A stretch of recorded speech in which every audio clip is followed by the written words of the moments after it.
Seems there's no on the Anvil logo on that. Well, Oh, welcome to Dwarven Forge Live. This is on the Anvil, in case they, because I don't think there's a logo unless I just missed it. What I didn't see episode one. is it? We're looking at episode 24. Episode I don't think you have 24. audio. No audio? Oh, no, there is audio. There is audio. Never mind. Oh, It's all good. all It right. wasn't Well, coming from here. wait, It's wait, all good. No worries. wait. Did we launch with everything okay except for a missing logo? That's not bad.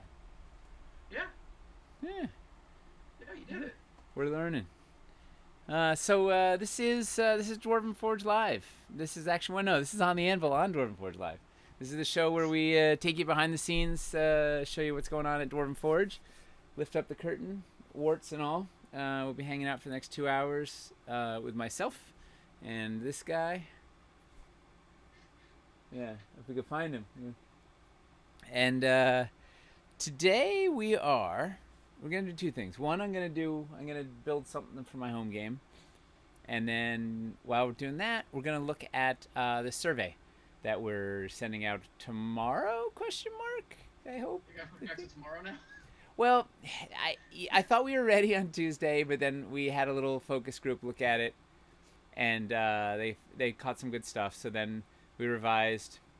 I guess that was Monday. I guess I revised it yesterday, sent it back out. I got a couple of notes that I want to tweak out, and then we'll send it out tomorrow. But we'll give viewers Oh, tonight a sneak peek.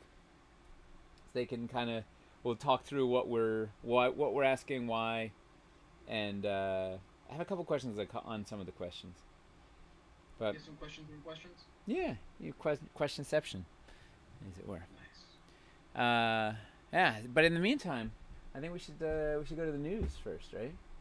Should we? Yeah. All right. Ready to say something cool? And Yes.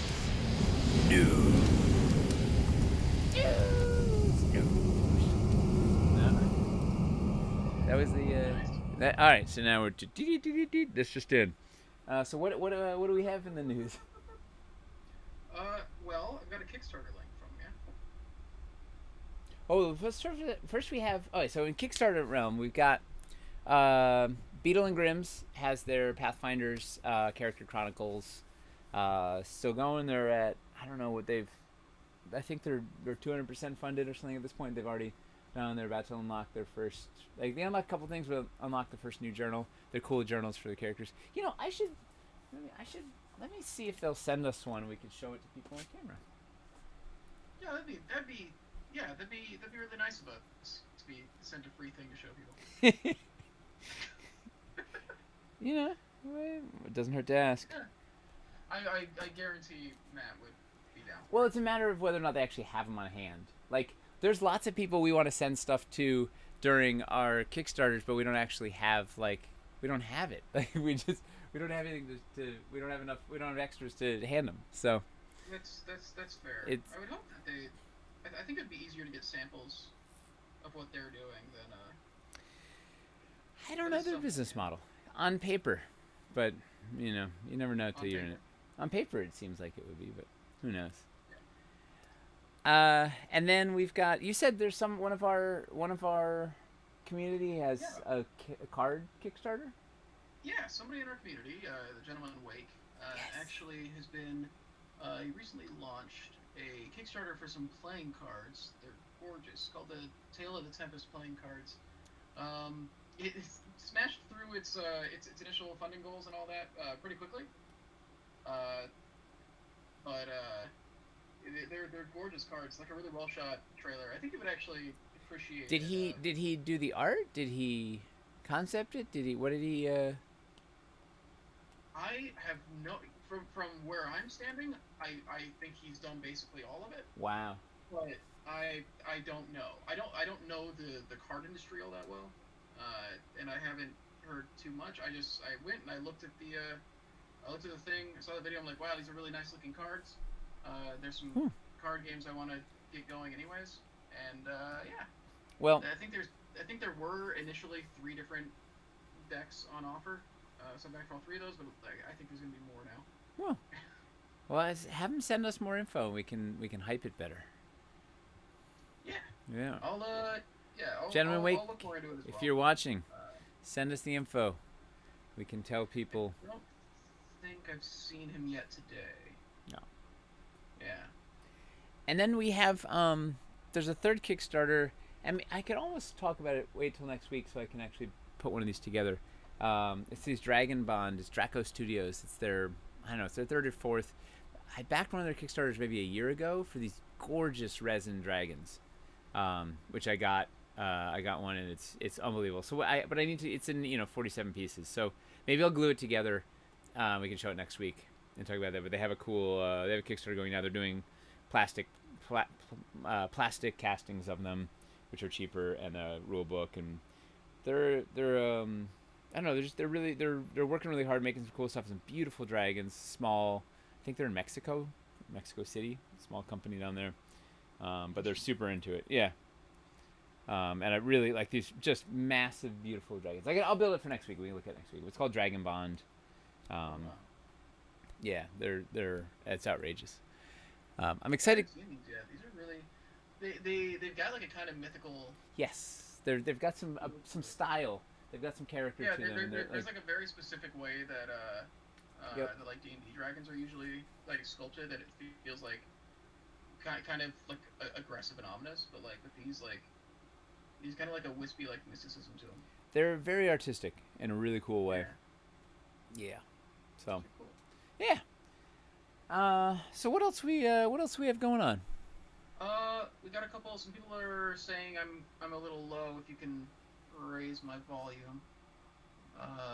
Somebody in chat. Storywood. book. Yeah. Somebody in chat. Storywood apparently is working on the character chronicles for the Beetle and Grimm's thing, and so I wanted to thank us for that. Oh, hey, the Gentleman Wake is here. The one doing the playing cards is here. Yeah, we just talked about your Kickstarter. But we don't really know anything. We aren't entirely sure how much of it is you, like what you did and all that. But so yeah, if you have more information on that, we can get more specific about shouting it out. I think. Send us your elevator pitch. Yeah, send us the elevator pitch. They're really pretty playing cards. I'm excited. I want to go see them. I backed for 3 decks, I think, something like that. Let's see. Send me the link on Slack and I'll get in on that. I sent it. Yeah, I sent it to you. It's in there. Woohoo! All right. So what else do we have in the news on the home front here? Very very exciting development for the office. We've got a printer now. Dude, it's not just a printer. Really it's like Skynet. It's like a massive. The thing. I was watching a documentary that came out on Deep Blue a couple days ago, and they showed like the size of the towers that made up Deep Blue, and I was like, yeah, that looks roughly the size of the box that's been laying in the middle of the. I think this printer might be able to beat us in chess. I think. Yeah. It's we need. Fair, I'm really rusty. It's a printer that can print up to 24 or 36 inches or something, so we can print out texture mats and terrain tray samples, because we were getting really sick of having to send them out and take 2-day delay, and I don't know, it's been a mess. So it's it's exciting though. It's a big printer. It lets us do more in house. It's like the thing is absolutely it's absurd. We got a November 11th restock, Hellscape restock. We're gonna release the build of the month bundle, which is one of the new Encounter 3 core sets plus a couple other sets, and a gift card all bundled up.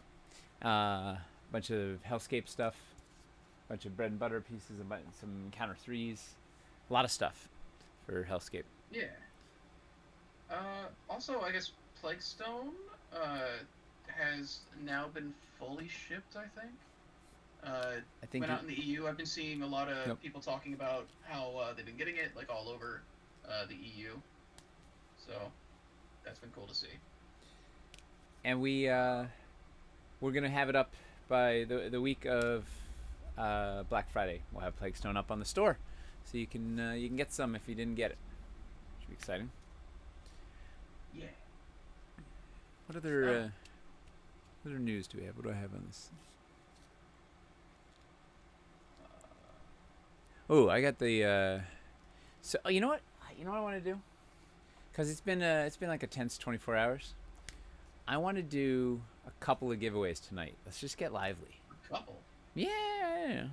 Okay. Because nobody's around. We close the office, so like nobody knows that I'm just giving stuff away. I'm off the radar. Like, we had last week or 2 weeks ago we decided we were gonna close the office today for a mental health day, so everybody could just breathe and whatever. Yeah. Yeah. I may have spent about 4 hours sorting terrain down here, making a dent. Yeah, you just need to get away from the Dwarvenite for a while, so you went to the Dwarvenite. here. Yeah. Garage. I just the mounds are getting is out. Yeah, it's too much. You're doing your home game though, so that's fun. Yes. Well, that's what we're gonna. So we'll talk about that quick first, and then we'll hit the survey. Unless there's anything else we got going. I can't think of anything. I feel like we covered most of it. Like we've got the resets upcoming. Like next month, there's gonna be a lot of stuff to talk about once that stuff starts landing. Yeah. Oh, I had an idea for a show. Speaking of going through my stuff today, I'm gonna do a fix-it show, where I have a box of stuff that needs to be repaired, and I'm just gonna do it on the air, and we'll say just show how to fix the common problems that happen to your pieces, and just and then feel if we don't hit any. Whatever. Maybe I'll wait a couple. I'm gonna keep like sort of digging through my stack of stuff that needs to be sorted and pull out everything that I have that's broken and have a big old pile, so I have a huge array of different things that need to be fixed. So that'll be a fun to fix it show. That sounds really good. There's a lot of we want to do more interviews on this going forward. We've got a couple ideas. Felipe, we gotta get to cover. Felipe. Yeah. We talked about bringing Felipe on. That'd be cool. We've talked about doing some stuff focusing on making use of Dwarven Forge for remote games. That's huge. We've got a lot of experience on how to do that now over here, and it's looking extremely likely that remote games are going to be a necessity for a lot of people for at least several months to come. At least. But even outside of that, there's so many people who play like with friends or family that are like across the country or stuff like that. It's good in general to just kind of know how you can use and stuff. My friend Eric Van Skyhawk plays a game with the DM is in Canada and one of the players is in California and he's in New Jersey, and it's like a cross intercontinental, or I guess not intercontinental, cross country. Yeah. It's cross-national, it's something international. That absolutely has the potential to be done and like still be enjoyable without being in the same room. Even though it feels great to be in the same room, like as much as possible, you want to be able to get those feelings when you have to play remotely. And there are ways to do that, and it's things we've been experimenting with. And so, well, we should get Thad, see what Thad's schedule is, and get Thad on, and he can talk Vorpal board and. I've been talking to him. He's down. He's pretty open. Like, who else? Nerd Botchery really wanted to come on and talk to us about some of the techniques that he uses for his crazy multicam. Yeah, Nerd Botchery's been doing a lot of stuff. He's got like a whole. He's got a garage. He's got a whole mechanized rig set up. It's which awesome. Might be a little difficult for people to do for just their home games. But not really. I think he's using. It's like a $300 motorized slider that you just press forward and back. It's like, it's not the craziest thing. Like it's not actually as hard as it sounds, and also not necessary. But anyway, we'll talk about. Yeah. So let's go. Let's talk about tonight. No. Yeah. Which was what? So I'm gonna build. I'm gonna do some building because it's fun to build. And when in doubt, we can just fill the camera full of stuff. And my plan is I want to build for the home game. I want to build a encounter in the woods. I got like a. Go close up cam. You have to say it or it doesn't work. Everything you have to say it or it's not real. Right. All right, so I have a Manticore. So the players are 6th level. They'll be 7th level by the time they roll in here. I think 7. Yeah, and I thought it'd be fun to do a Manticore fight. I got this guy that I could paint, which would be fun. Also, because it's not doesn't seem like it's gonna be the hardest paint job in the world. So it's an easy one, less pressure. It's not like painting a dragon. You feel like you get it right. A couple of manticores, and I was thinking we got the old resin monster nest, and do a sort of manticore monster nest thing in the woods. And I've been mulling this over. So I think it's gonna then be, I think it might be a tower, like a castle tower, old abandoned tower that's got like a MacGuffin. There's a reason they need to go to the tower, but of course the manticores have a nest. Do manticores have nests? I think so. Man, manticores are just confusing creatures in general. It's the human face that throws it off. It's yeah. Well, I'm gonna say they have a nest because what the heck? So they'll have a nest at the top of the tower, and players have to sort of get in there and deal with it. And what's fun about manticores is they like to talk smack while they fight. So Yeah. so that's kind of like, so it's fun role play potential slash you could potentially bargain your way or talk your way out of it or whatever. Like, oh, we got 3 manticores. So it seems like I don't know. It seems like it could be an entertaining thing, and so I'm gonna build some sort of foresty thing with an elevated castle tower in the corner with a nest on there. And then because I haven't done anything with it yet. I think I'm gonna do crazy walls of thorns, right? I got some of the plaguestone thorns in here, these guys, and the regular dread hollow ones, and do like maybe a I don't know, just to really make it hard, a maze of thorns around it or something. Cause I don't know, it'd be fun. And I'm gonna just do it with all Dread Hollow existing pieces, no Wildlands pieces. Although I do have 2 Wildlands clearings here that I may end up using, but we'll see.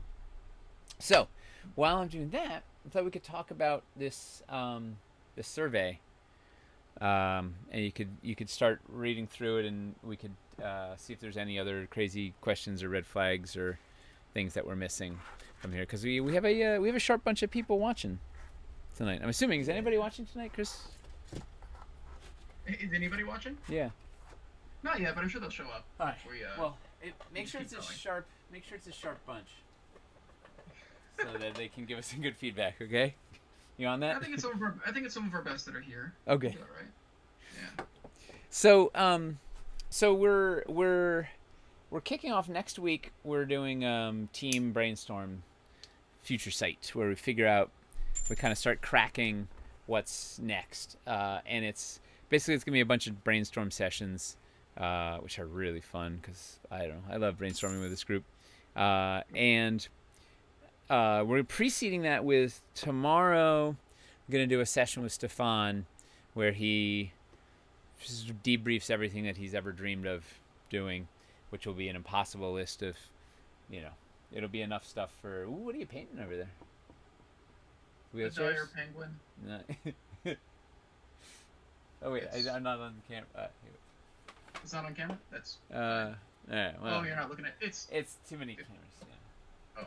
I can see it. Well, I don't know. Dire penguin. Black and white with spikes. Just something simple. Standard issue.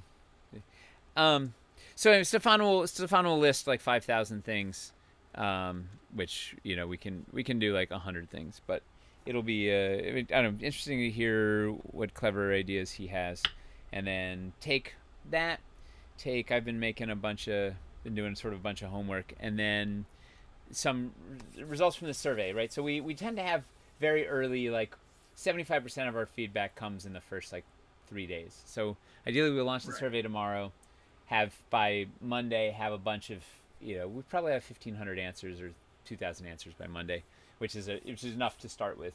And so we'll look at all of that, look at the successes of Wildlands, because we have some data from the Pledge Manager. About 50% of the people have done the Pledge Manager, and see what start figuring out what the thing is. And then we do December. We'll do I'll sort of take all this stuff. We'll go back into a brainstorm cocoon, and then December we'll have a big huge meeting of the minds and say, okay, this is what it looks like, this is what it is, and yada yada. So in preparation for that, we have. We're gonna send this survey out tomorrow, hopefully, to get a bunch of feedback. And basically, this is what we know so far. Well, why don't you pull up the? Do you have that? You have that link? It's in general. Yeah, I'm looking at it now. Yeah. So, what's the preamble? I think we tell them what are the things we tell them before they start. what I'm looking at just says, "Welcome. Please help us plan our next Kickstarter campaign." And then there's a couple of bullet points and like Is there a different one other than? I sent it out Oh, this okay. morning. I clicked on the PDF and didn't bring up the. There we go. Cool. We know this next project will pick up somewhere near where our City Builder campaign left off. From there, the possibilities are near endless, and your input will have a big influence on the places, details, and designs we pursue. Two important notes. We plan to offer some solutions for more varied, gameable interiors, and this survey lists many more ideas than we can actually include in our final campaign. Uh, we expect it to be about 10 to 15 minutes to It's complete. good. Get some good caveats in there.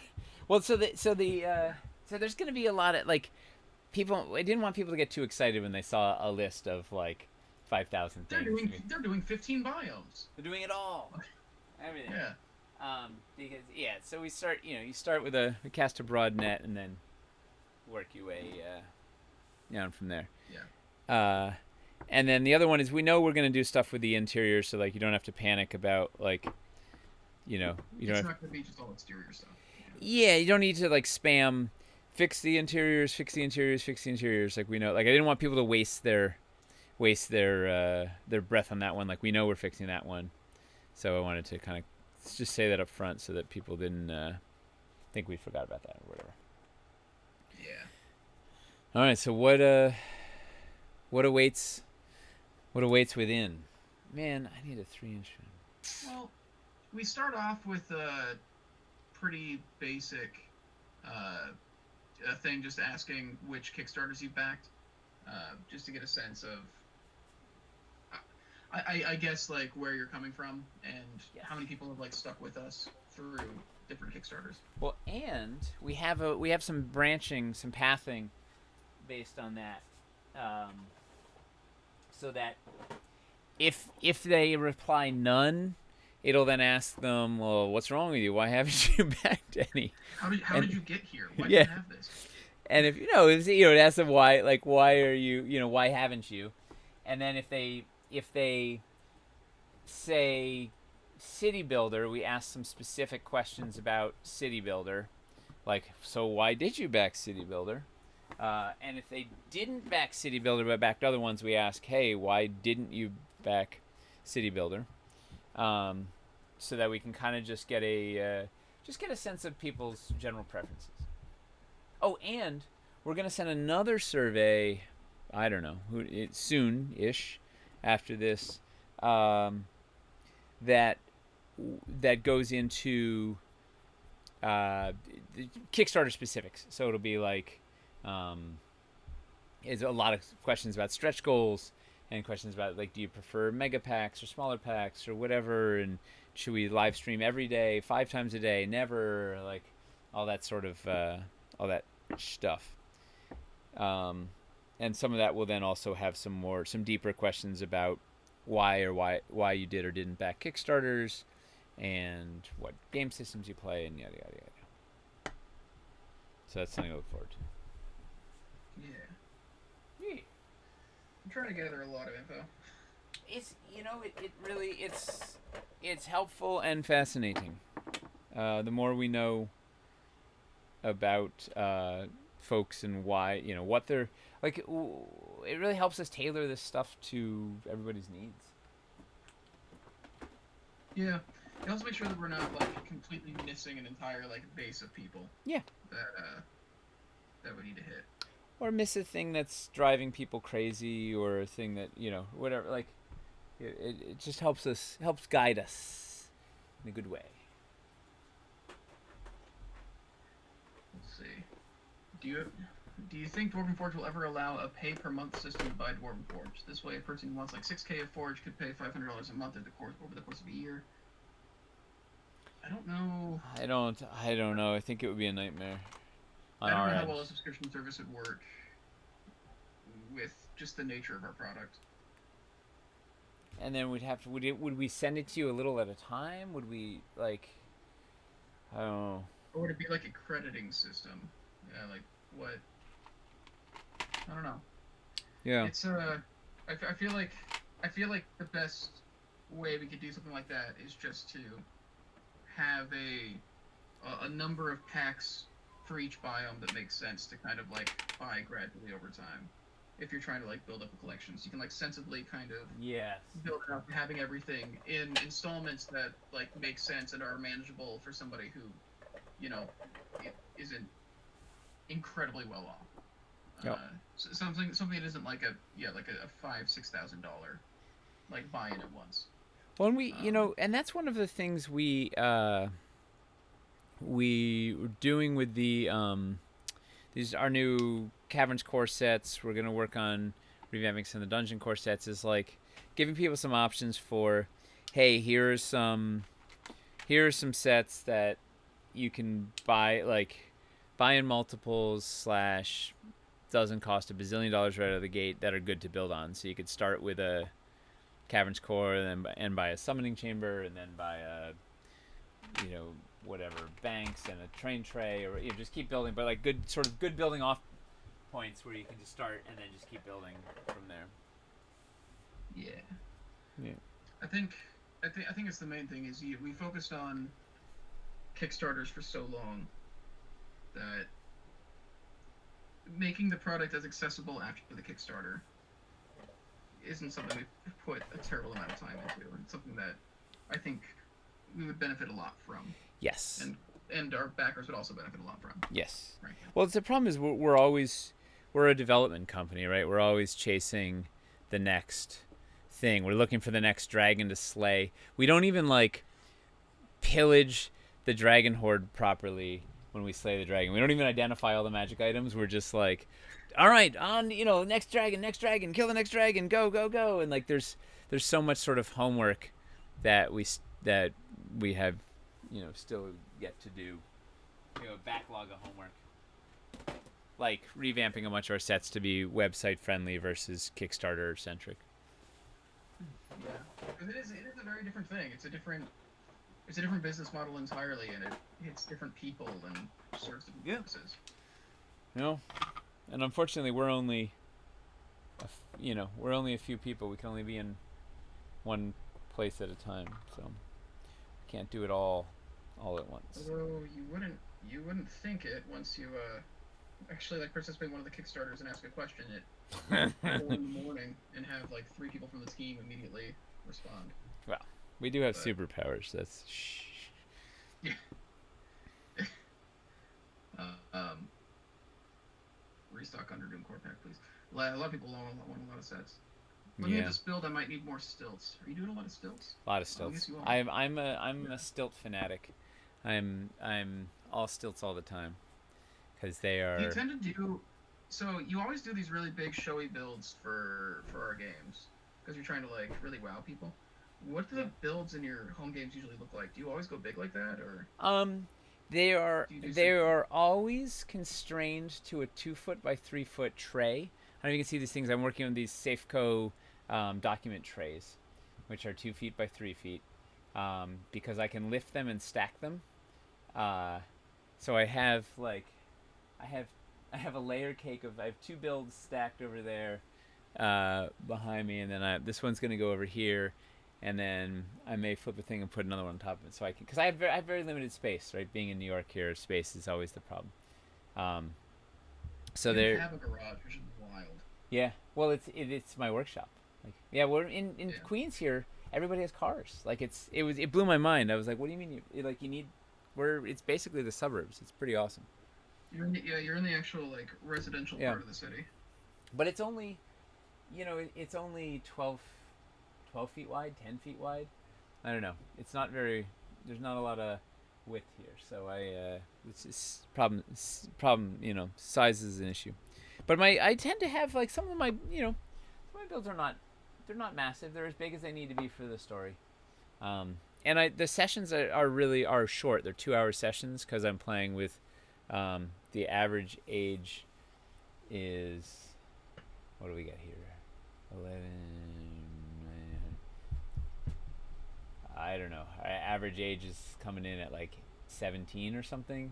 Is that an 8-year-old, a 9-year-old, an 11-year-old, and a 41-year-old, and a 44-year-old? Whatever that. Somebody can average that out. So you don't have any actual 14 or any actual teenagers involved?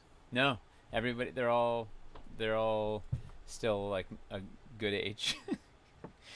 Yeah, I Uh, cannot wait to see how the games have to change once they're teenagers. oh, yeah, it's yeah. Or if there even Man, are once they games, start trying to push boundaries, oh man, yeah, it's I gonna get. can't wait. It's yeah, I can. uh, uh, what was the question? So they, so I don't know. And I often don't have like some. I'll often have to just build. I have an hour to put something together, and I can, you know, I just jam something out as fast as I can. Um, Especially for like a basic kind of a dungeony build, I can do those pretty quick. This is one of the benefits of being so familiar with the pieces too. Yeah, I have a few few advantages in that department. I'm One of versed. the situations where you can tell like what you need and what you're gonna do before you're Yeah, actually handling the pieces. and I generally, I generally write to the pieces, right? I think about like what do I have and what can I. Oh, I have everything, but I mean, I think what of the pieces that exist, like what can I make with this that'll be exciting and so it's I don't know, it's good times. Good old D&D. All right, let's go back to this. Let's go back to this survey. So what do Yes, we yes. So we asked people which. So we got the first question. All right. So Yeah, what characters have you backed? And then there's some follow-up questions about why haven't you backed, or why'd you back City Builder, why didn't you back City Builder? yeah, and that's all Uh, branched based on their response. yeah. And then we ask, like, which City Builder did you get and all that stuff.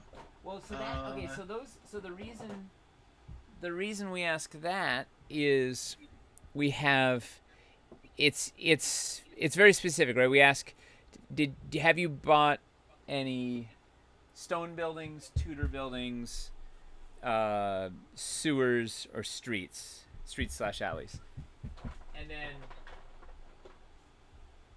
the follow up is if you did buy it, is are you interested in an expansion? And then if you're not, why not? And basically, that's the purpose of these is to find out are people interested in an expansion, right? Like, should we? yeah, basically, for the people who were interested in that biome before and got it, did we satisfy them, or do they need more? Yeah, right. Would they Yeah. rather like? And so that's the question: is like, do we want to focus on? Do we want to do more sewers, or do we want to spend that energy on something else? Or those mold slots. Really, it's mold slots more than energy. That's our limiting factor. That's totally fair. So that's the purpose of these questions is to find out is this is this something that a bunch of people would be interested in getting, and should we put energy into it? People are wondering if we ask whether people bought off of eBay or the like. We don't care Um, where you got it, right? At the end of yeah, the day, it's all that matters is that you have the thing, and either you want more or you don't. oh, Or you don't even have to have it. You could just be interested in it.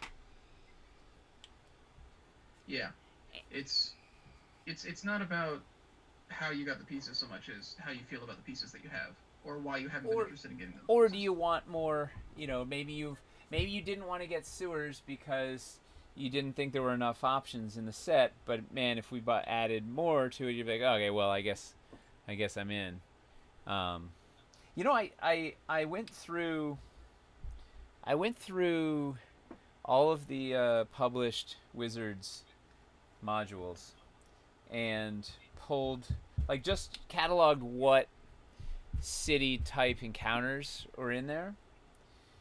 Sewers pop up a lot, surprisingly. They're a really good starting point. That's where you get to like put people against giant rats and stuff and other things that Oh, are it's cool for low levels. the Xanathar Guild hideout, and there's in the Descent to Avernus. There's a sewer. There's two different sewer setups in Waterdeep. There's one in Avernus. It's not a ton, but it pops up in multiple bits.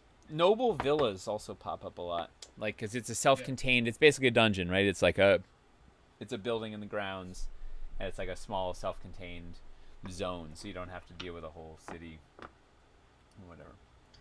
well, Um, it's one of those. It's two ways where you get to explain like why combat can happen yes, inside what should be a civilized place. right. You wouldn't. Yeah, you're not going to just be fighting on the street of Waterdeep theoretically for very long before the watch rolls in and shuts you down. But you They could go to be, the sewers. There's no law, and who knows what kind yeah. of creatures are down there. Well, you're in the, inside the villa, like in the walls of the villa, like nobody knows what's going on. In fact, they may be paid to ignore. Mm-hmm. All right. So, do we have any questions about these questions so far, or should we keep going? Because we have the juicy stuff awaits. So if people are saying maybe we shouldn't mention it as a Kickstarter thing, what do we ask about it with them so that people who may have gotten the pieces outside of the Kickstarter don't feel like, you know. I'm confused. I guess people are wondering if the way that we're talking about it. No, because these questions say which, if any, of the city builder terrain do you own. That has nothing to do with Kickstarter. It has nothing to do with the source, Yeah. right? It doesn't. We don't care if you got it on eBay, at a flea market, at Gen Con, on the web store. Yeah, there just are separate questions about the Kickstarter specifically. Yeah. Once we're past it, it's not really it's just about, do you have any city builder stuff? Yeah. And if not, what's wrong with you? Yeah. Why? Are you interested in an expansion of existing Tudor and/or stone buildings? And then a bunch of suggestions about what those pieces would be. Oh yeah, there's a couple of. That was smaller interior walls, secret doors, floor hole plugs, alternate walls, etc. And then are you uninterested in that? And this is expansions of streets and alleys, sewers, all that jazz. Yeah, it's basically just seeing. I guess there's three options. It's basically the actual houses themselves, the streets and alleys, and then the sewers. Yep. We ask about. And then, which activities do you use Dwarven Forge terrain for? Please select all that apply. And so there we have TTRPGs as an option, war games, dioramas, building with kids, collecting or displaying, and then other. Are we going to have a write-in if they select other? Other should be a write-in, is it not? Currently? I just can't tell if I'm looking at the sheet. Got it. Yeah, it should be a write-in. Although we hate write-ins, because then you actually have to go through 2,000 write-in answers. Yeah. And we'll have Subtalent, all of these are multiple choice. They say select all that apply.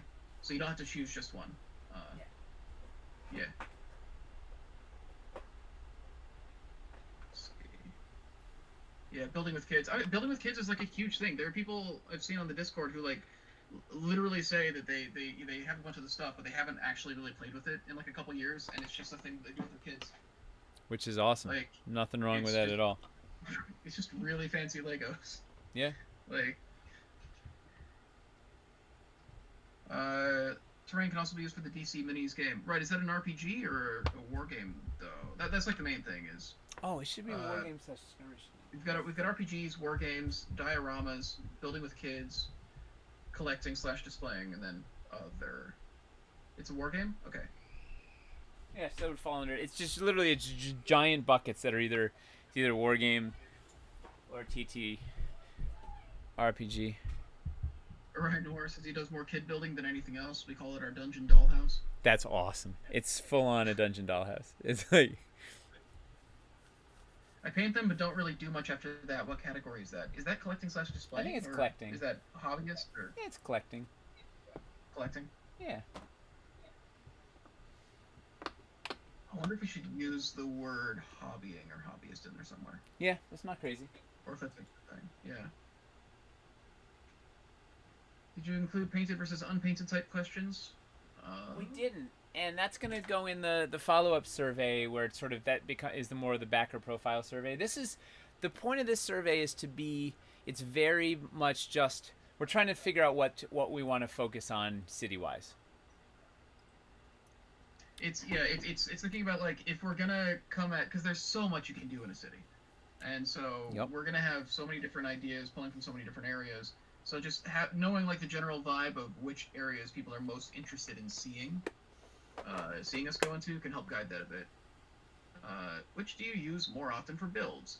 Interiors, exteriors, or an equal mix of interiors and exteriors? Which I think is a pretty important question. Well, that's our previous, the original city builder was much more geared to exteriors than interiors, to the to the detriment of interiors. Like we're really, it's not a great system Absolutely. for building interiors, and I just want to confirm my suspicions that people want equal or slightly greater than interiors versus exteriors. I feel like people are either doing more interiors or a mix of interiors and exteriors, but I don't think the majority of people are using exteriors strictly. Like that's my gut. Yeah, scale is just such a hard thing to do. It's hard to do both at the same time. Like what looks good as an exterior doesn't Yep. make sense as an interior, and vice versa. Yep. The interior needs to be larger than it should be. To if you want to stuff a bunch of minis in there and some furnishings and whatever, it's like, well, it quickly becomes large. Okay, I got a question for the peanut gallery over here. Hold on. We need a name for the viewers. That's what, I think we talked about that before. Yeah, we just don't have it yet. We never So settled on anything. here's the. I'll put this here for a sec. Uh, so here's the question. Popping this off. Hold on. Ugh. What is hanging from your ceiling? Where this bucket? Yeah. It's a booby trap. It's No. yeah. No. It was a it No. was yeah. It was a. You're not home. No, you're not home alone in your garage. Oh yeah, of course I am. It No. was full of foam cubes and had two pulleys, and you could pull it when you got in there. It was Grayson built it at some point in life. You know what I'm gonna do? And Yeah, I've never taken it down. Hang on, I can't tell if I'm in focus. So my question do- is, yeah, Oh yeah. you do what? I was gonna say they're saying that they go by doofers, and I'm like, yeah, that's like the general dwarf term, and we have disco doofers for Discord, But but this we is don't like really the have anything viewers. specifically for Twitch. So here's my question for the audience: is so right now we're gonna have this will be like paved out with floors, right down here. I got one level up, another layer up. Do I put the tower there, or do I go one more layer up? Like, do I really go just play the elevation? Like, what's fun about this is they haven't done a fight against anything flying yet, so it's that's part of why we'll have this hedge mazes and stuff to really make people on the ground are just gonna be miserable. Um, People saying it depends on how much time you have for the game. How dexterous are their characters? we have a druid who's pretty dexterous. We have a warlock who's not so dexterous, but has Eldritch Blast and can just can pelt some damage from a long range. And then we have my son plays a Dragonborn Paladin with a dex of 8. And we have my brother's character is a barbarian slash rogue. Air Ganassi, a whirling dervish, like he's from the desert. He does his war dance. He goes into a rage and starts spinning, and is a sneak attacking barbarian rogue. He's a thief. He's awesome. He's the thief. Thief. What's the subclass? They just It's didn't not want to start a rogue. like Roguish archetype. What do they call him? I don't know. But he's the thief. Which one? Oh, the thief. Yeah. What do they call the subclasses in? Right. It's colleges in for bards. It's circles for druids. Oh, I think it is roguish archetypes. It's roguish archetype. Yeah. So he's a thief. It's his roguish archetype. Okay. Which is funny. He's done some really awesome sleight of hand, bonus action nonsense and stuff. Like it's fun. So anyway, so we got a nice mix of totally dexterous and not at all dexterous.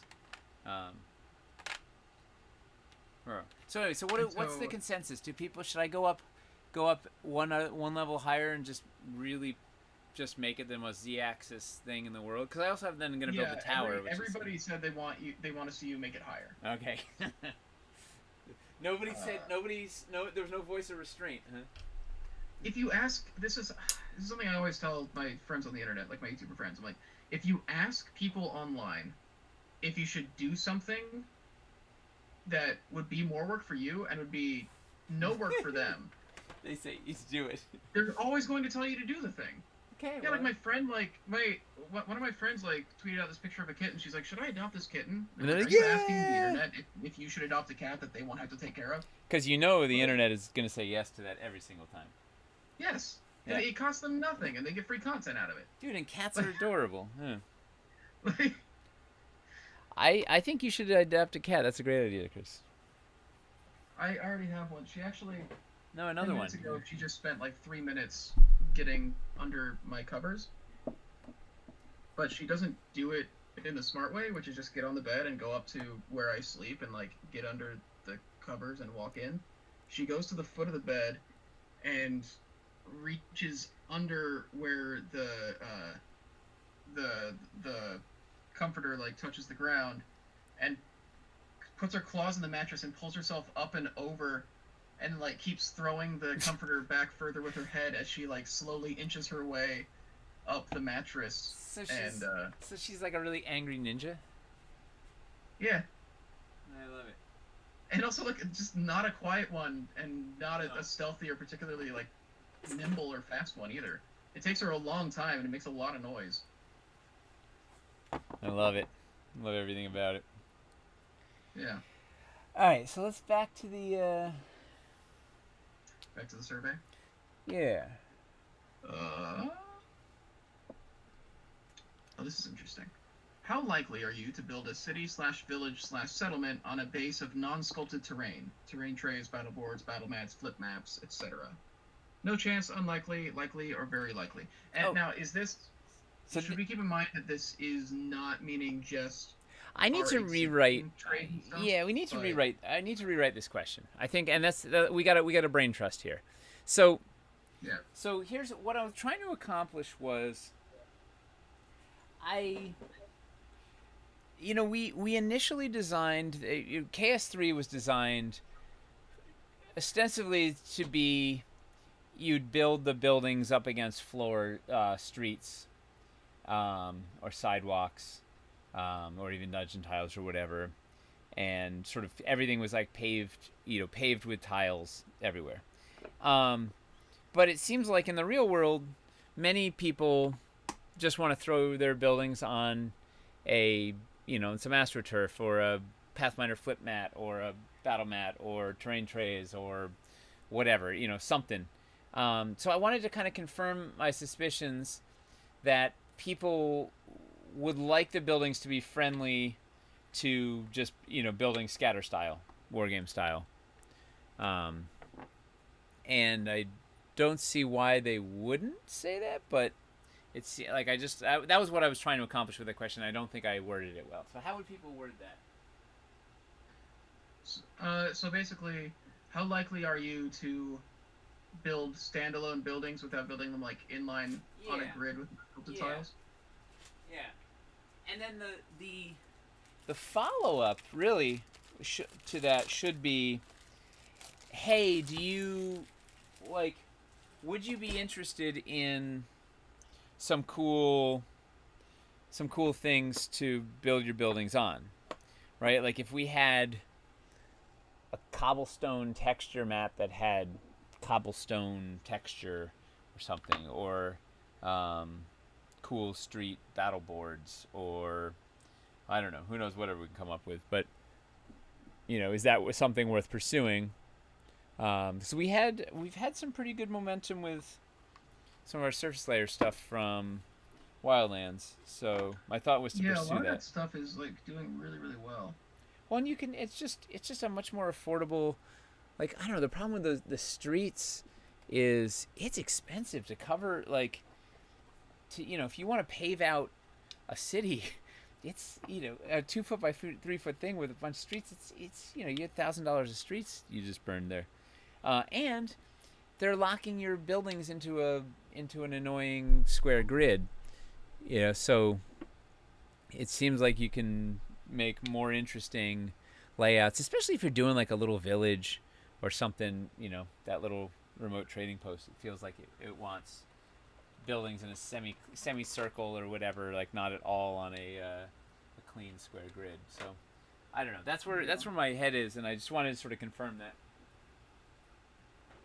And it's not necessarily that It's not saying that we would make them incompatible No. with like the existing streets, or that we wouldn't expand on the existing streets at all. It's just we could make that an option so that if somebody didn't want to build in line with streets. Well, yeah, and Yeah. being conscious of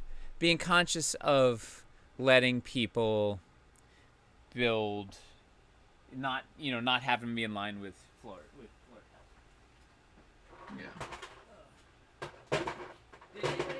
Did anybody have an idea on how we could word that? Wargaming Recon suggested that we invert it to say,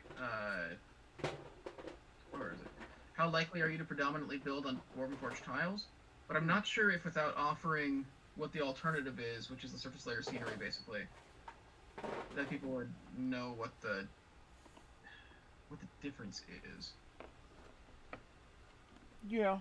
It does sound like a lot of people do want this as an option, so that's one Well, thing. it just seems like the way most people in the real world build stuff. Yeah. Human mortals. Trying to find for good ways to rephrase it. Man, I'll tell you, this building with this Dread Hollow, just the raw Dread Hollow bits, makes me yearn for Wildlands so badly. Like, I need some new escarpments to break up the same 3 trees in a row, and yeah. Just now that you got to have like a taste of it for so long. Yeah, yeah. Going back to I like original Red Hollow is taketh away. it's I mean, yeah, it's a great expansion. Dread Hollow was great, but it definitely needed more. Yes, and still does. How important is it to you that your buildings can be used as scatter on a texture map? Yes, that's a really yes, that's a great. Who wrote that? That was Masticon. Masticon. Has Masticon ever won anything? Can we give a giveaway for the best answer?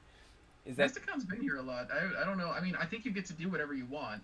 all right? There's no law against it. Masticon has just won a KS1 dungeon dressing pack. KS1 Dungeon Dressing Pack. Got it. Let me write that down real quick. Thanks, Masticon. Your grammatical ninjutsu has prevailed this day. Are buildings not already compatible with scatter? Mad Roboticist wanted to ask as follow-up. They are.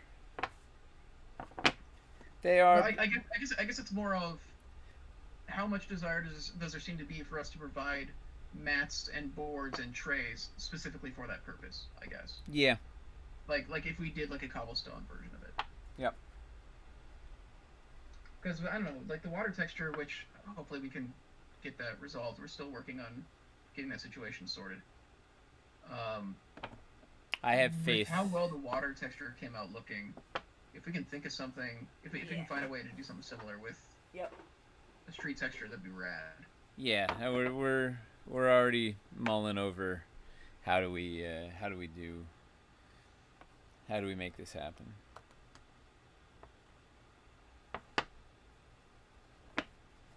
Because it's got it. Yeah, there's so many. Oh wait, put you here, put you there. It's a KS1 dressing pack? Yeah. Dungeon dressing pack. I've got dungeons on the brain. Cobblestone Max 100% makes sense. I'm really glad people are actually responding well to this. It's something that Tyler and I had been talking about. Because we were trying to talk about, like, yeah, how do you fix... Or how do you... Yeah, but we were talking about, like, potentially making, like, surface layer scenery like that. And I'm glad it seems to be a thing that everybody is kind of thinking about. You can't beat the bang for the buck, right? Like, you know, just a bunch of coverage at a reasonable price is worth a lot. I mean, or it's worth Sounds like a campaign slogan. Yeah. It says nothing. That slogan says absolutely nothing. That's why it sounds like a campaign slogan. Yeah.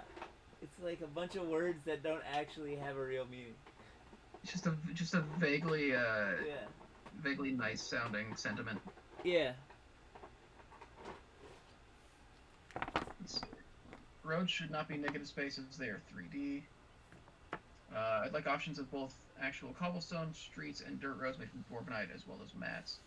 Yeah, there were some people who were saying they didn't like the dirt road Yeah. negative price thing we did, but I think that was more of a thing like that wasn't designed specifically to be a dirt road necessarily, but it was just It kind was of a it was here's a another lucky use. it's a lucky strike extra, right? We had it just so happens that the way we design these, you could make roads with them, but it's not It's it's not not. for sole purpose. Yeah, Wildlands was supposed to be devoid of civilization, right? We were not. We'd done some neat road stuff, or messed around, mocked up some road stuff, looked at some road stuff early on, but then it died because no civilization. So this doesn't mean we wouldn't do roads. This is just we're just trying to figure out what our parameters are.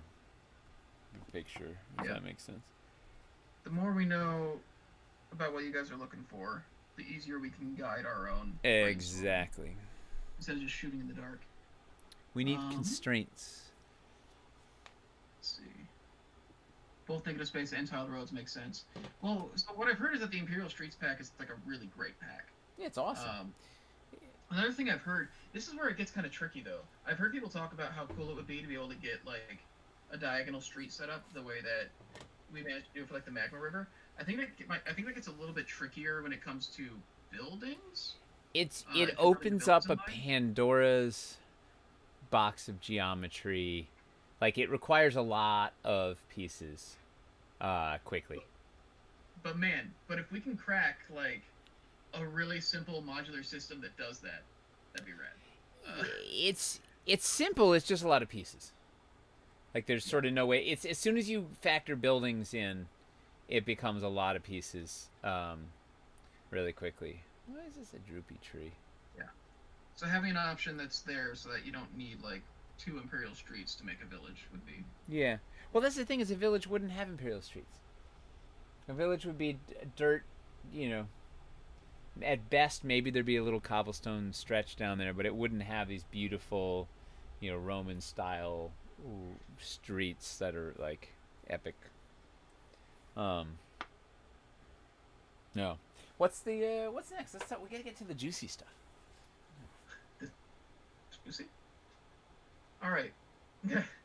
This is okay. This is a big one. Oh Please man. rate how important. Please rate how important each of these city terrain pieces are to you. One is five, or wow, not one is five. One is least, five is most. Uh, and then it's Oh, is this listing. the epic tale? This is long. The speed of setup slash breakdown. Having larger pieces like 4x4 and larger. LED pieces, magnetic accessories, elevation slash verticality, impressive show pieces, hazards and traps, modularity, and then a clarification on what modularity is, versatility, clarification, thematic pieces, distinctive, backwards compatibility, expansions to existing sets and themes, furnishings, thematic pieces slash decor. Wait, Yeah. that's a repeat. So the first one should be architecturally thematic, or So like decorative thematic buildings and then architecture, decor and put in then the other one fireplace. should be thematic dressings. Okay. So one is like, Do you yeah, want so core showpiece buildings, pieces? and then Yeah. Do you want core pieces that are like make a very distinct structure, or do you want pieces? I mean, you could also say you could want them both, or do you want things that you add to it to give it, dress it up like a whatever? okay, a plain building that gets its personality from the decorations, or a building that has its personality from the build. Yeah. And then ability to place buildings on a battle mat or other flat surface. Yeah. Um, So does Oregon it Recon says you may get some interesting answers with that 1 to 5 ranking instead of using least and most important. 1 to 5 numbering tends to work best with 1 to 10. with 1 to 10? He's saying like 1 to 10 instead of 1 to 5 It's more tends to work granular. best. What he's saying. I want the most economic followed by wow. Rank makes sense. Can you add examples like Nate is describing right now? So there are descriptions of there are descriptions for a lot of them when you get in there. There, Like well, describing like what distinctive is and stuff like that. But I guess they mean like specific pieces. There's no way to like include like an image, is there? Not easily. But we could do little parenthetic descriptions after each. Um, it would be helpful. And here's a question: is are there any core features that we're not mentioning? Right, and this is to kind of gauge people's interest level and things like going into Wildlands. One of the biggest things people answered in the survey was they want versatility was really important to them. Versatility and verticality, right? So versatility. So that was why, like the Aranthor pieces and the Swamp Bank pieces, we were like, these are very versatile pieces. Right? We were trying to make stuff that you could use in a whole bunch of different ways because that was like the top thing people were asking for. So that's what we're trying to accomplish the same thing here of getting those, finding out what sorts of features are most important to you, so we can make sure to focus on that, and deliver. And are we missing anything from that list? You want to read it again quickly? Yeah. Okay. Because it's long. Speed of setup/breakdown, larger pieces, LED pieces, magnetic accessories, elevation, impressive showpieces, hazards and traps, modularity, versatility, thematic buildings, distinctive, backwards compatible, expansion of existing sets and themes, furnishings, thematic decor, ability to place buildings on a battle mat or other flat surface.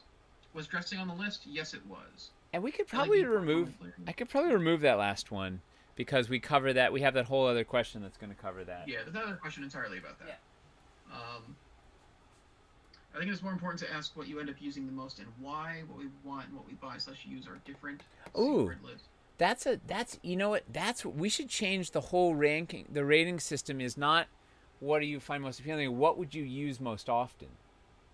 Yeah. Ugh, which changes the speed of building because that's a feature. Huh. But that's a good. You know what though? We honestly might be able to cut that because I honestly think. Well, isn't that kind of like what larger pieces kind of do? Is the larger the pieces are, the faster you build. Not necessarily. It means you just make bigger builds. I don't think anybody would say like. I don't think anybody's going to be of the opinion that like. You know what? I just really want it to take longer to put this thing together. You'd be surprised. Some people love the fiddlier pieces possible and be able to, like there's a variety, there's a whole rainbow of building styles out there. But do they like it because it takes a while to set up, or does it just happen to take a while to set up? It just happens to take a while. I think they want maximum modularity, which then tends to take maximum time. Yeah.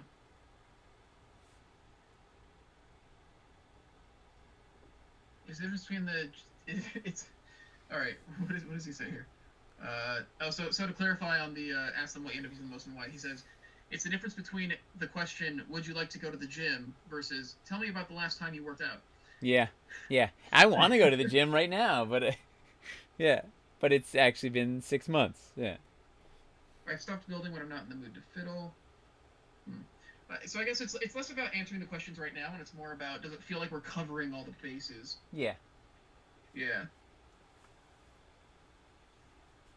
Fiddlier shouldn't be core functionality, but dressing feature. Well, so I guess that's the thing is, if we do phrase it as what do you use the most, which of these pieces ends up being the most valuable or you like use the most often? How many people are actually going to be giving us an actual objective viewpoint as opposed to a subjective viewpoint that aligns with what they would be saying if we phrase it like this anyways? Yeah, that's a good question.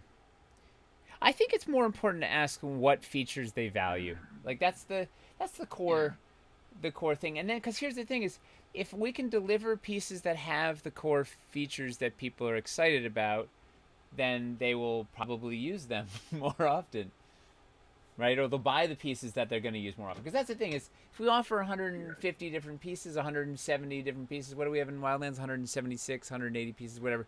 Like, different people are going to focus on the different things that they're going to use, more or less. So I think I'd rather offer the pieces that have the functions that people want, and then they can choose the ones that they're excited about, and go from there. Okay, let me say this. My first Kickstarter was Wildlands. I'm creating a village in a dungeon. I feel like I'm left behind by what was available, and now you've moved on, so I feel as though I'm scrambling to find what I want before you leave me behind. Like what? Is it in regards to the pledge manager, or yeah, go ahead and reach out to us if you're struggling with something? I'd like to know so we can help out. What do they feel Uh, left behind on? that's what I'm not sure if it's related to the pledge manager or Just Jordan pieces Forge outside in of general. Wildlands, but well, yeah, whatever the issue is, I'd like to be able to work it out. Yeah. Um, Please, please, please, when thinking about KS8 and look back to cities, please do not strictly follow the old 4x4 system. It'll be fine to be able to allow pieces to be built within the old system, but do not be constrained by that system. Who I said that? prefer to make it myself. That's a foregone 2.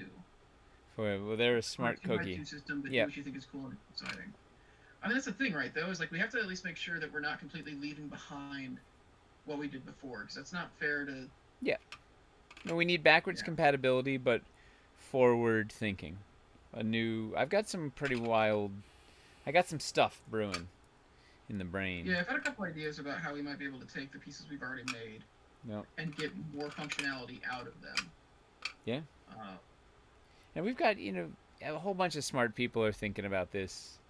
You know, Stefan yeah. has a bunch of Well, wild most of ideas. the people. Eli's got some ideas. Everybody, Toby will have some geometry. That's the fun part about it is we have all these brains that just start. We say here are the challenges, here are the things we want to accomplish here, and people just start piling ideas in there, and it gets lively quickly.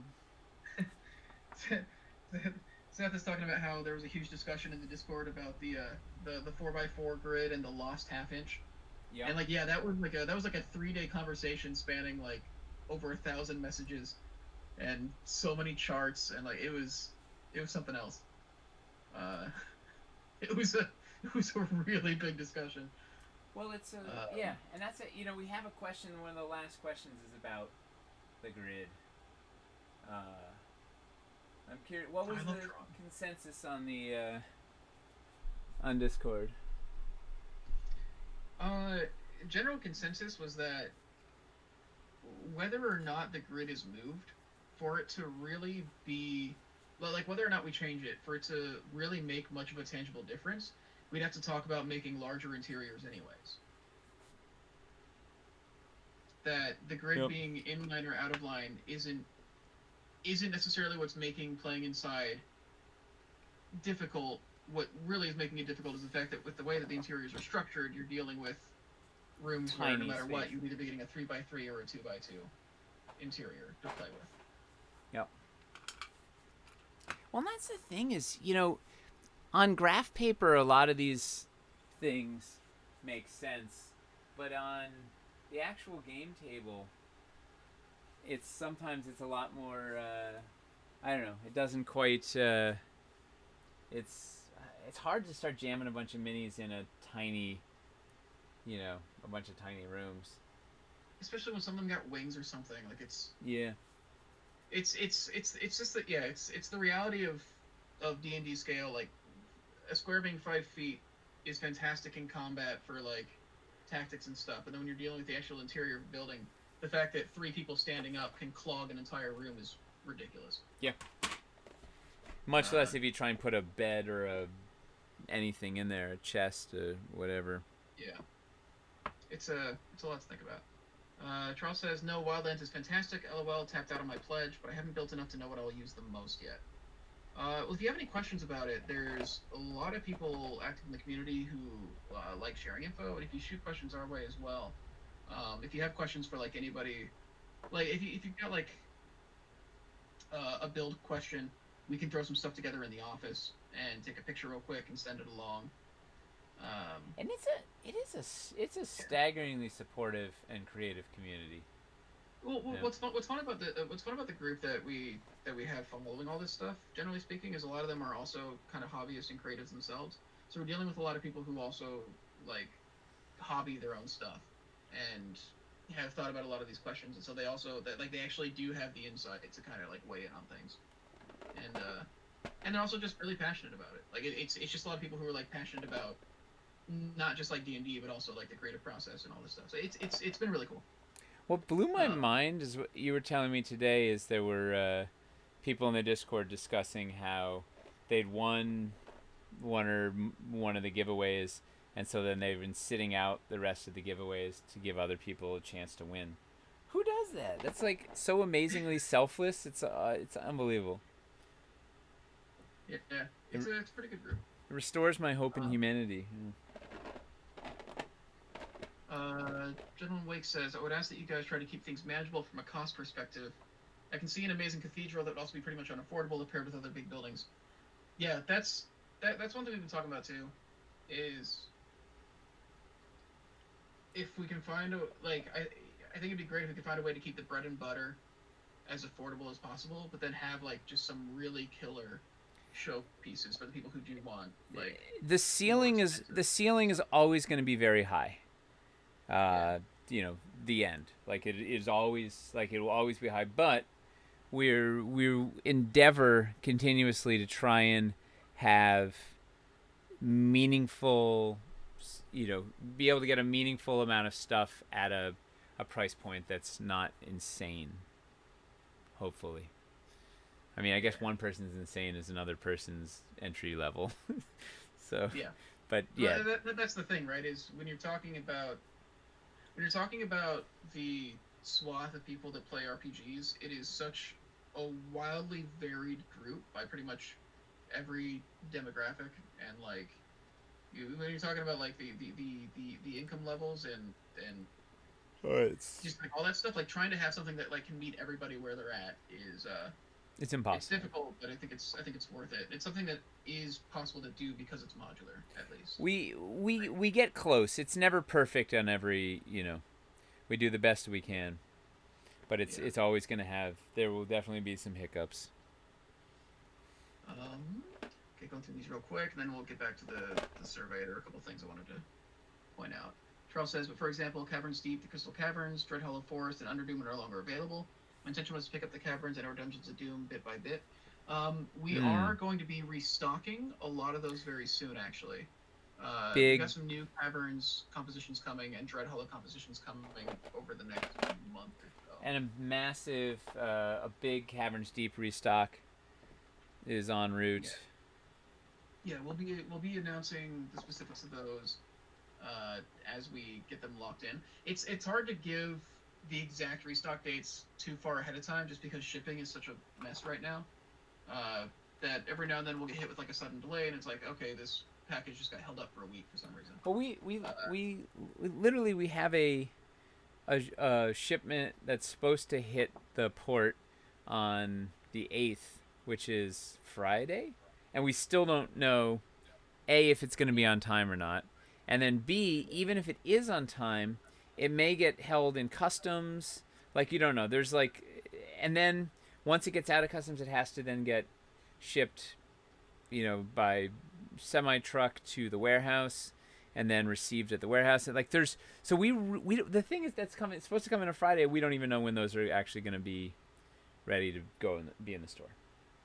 yeah. Like that's how. Um, Yeah, it's tough. It's physical product, not it. but I don't we recommend do it. have, but we do have a restock coming on the 11th, and that's Yes, gonna be exciting. and Plaguestone on the week of Black Friday. And the reason we know those is because we already have it in hand. That's the only reason we know we can definitively say it'll be ready. Yeah. Um, okay, let's see. So back to the questions. We're about two-thirds of the way through. How likely would you be to purchase each of the following Oh wait, city hold. areas and buildings? Did we miss Was that? any? Did we miss any? Was there any?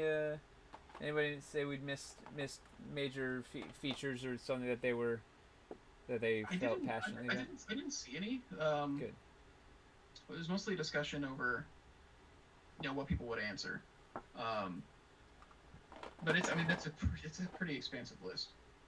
Yeah, we'll wait for the Uh, next. pretty, pretty exhaustive.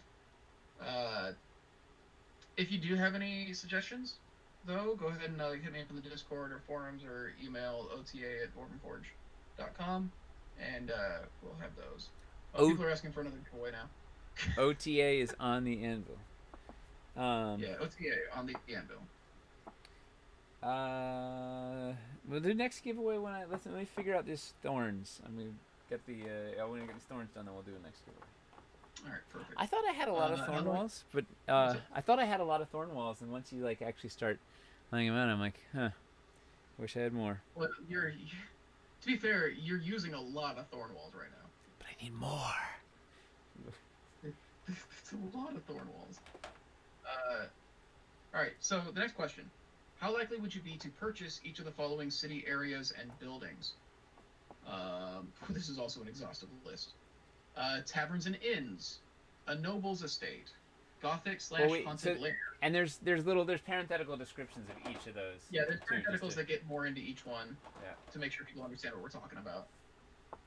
Gothic slash haunted lair, guard headquarters, slums, dockside, commerce center like guild shops, markets, a guild square like a smithy, stable, guild house, sacred sites, entertainment like amphitheaters, arenas, mystic ward, criminal underworld, rooftops and turrets, parks and gardens, graveyard, waterways, streets as an expansion to the existing streets, non-human architecture, elven, dwarven, gnomish, raised slash besieged city, battle damaged buildings, all that stuff. Are there any categories in there that you think we've missed in that list of 1, 2, 3, 4, 5, 6, 7? And this is just the inside the city categories. We have a second one that's city adjacent categories. It's 19 different catacombs, wherever that fits in best. I believe that's in the next category. Yeah, it is.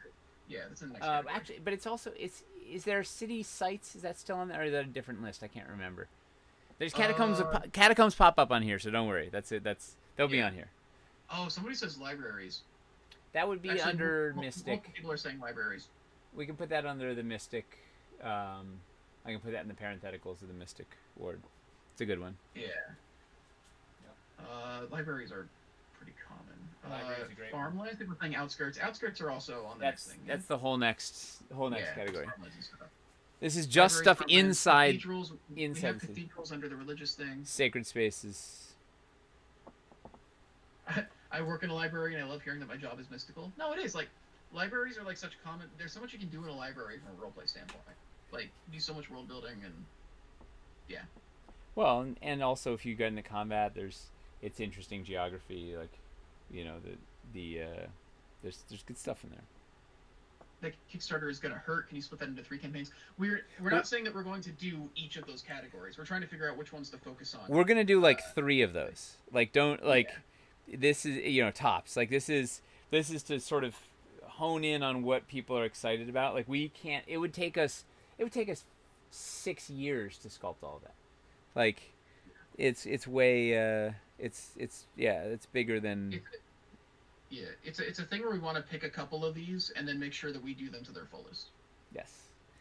Pick the most popular, or the most exciting. City parks, we did. We have parks and gardens. Yeah. Yep, that's a good one. Somebody wants a brothel. I think we have slums, don't we? Yes. Yeah, they probably fit in there. Yeah, I could put it on the list. We also have entertainment. So I mean, puppy shelters, a bathhouse, barracks and training grounds. We do have. We've got we've got. What is it called? It was something guard headquarters. Yeah. Yeah, which is training grounds, barracks. Yep, good thinking. Sacred spaces / libraries / docks / cemeteries. Those are all on there, I believe. Or I think cemeteries might be the next thing though. Next category. Is it? I don't know. I can't remember. I'd be amazed if we forgot cemeteries though. No, it's on there somewhere. Although I've also reworked these because we have a variety of these lists, so I've reworked them a bunch. But they're in there somewhere. Yeah, that's fair. Fascinated by the idea of an underground / lost city. Those are really cool. Like, underground cities are fascinating. Stables, airship docks. Oh. But would it be very different from the? What would you do differently? You hang it off the side of a tower. Do you know? Would the docks themselves have a very different design? Do you know the Empire State Building was a dirigible docking port? Oh, maybe they shouldn't have made it so pointy then. Well, you It's just wouldn't, asking for trouble. you'd be down by the low, the like where the observation deck is or Yeah, whatever. when It's like somebody gets snagged on yeah, it'd be. it. It's just- Oh wait, I got more.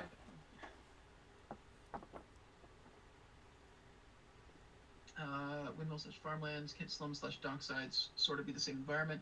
If we can end up like Slum and docksides are different in that dockside is very focused on boats and docks, and slums is kind of everything else. Slums is the murder bar and the all the ramshackle buildings and murder alley and all that stuff. Like industry, water wheels, mills, windmills. oh, industry is interesting. I don't have industry on it. That's a great one. Yeah, we don't really have an industrial section. The closest we have is like the Guild Square, I guess. But yeah, we don't have like an industrial section in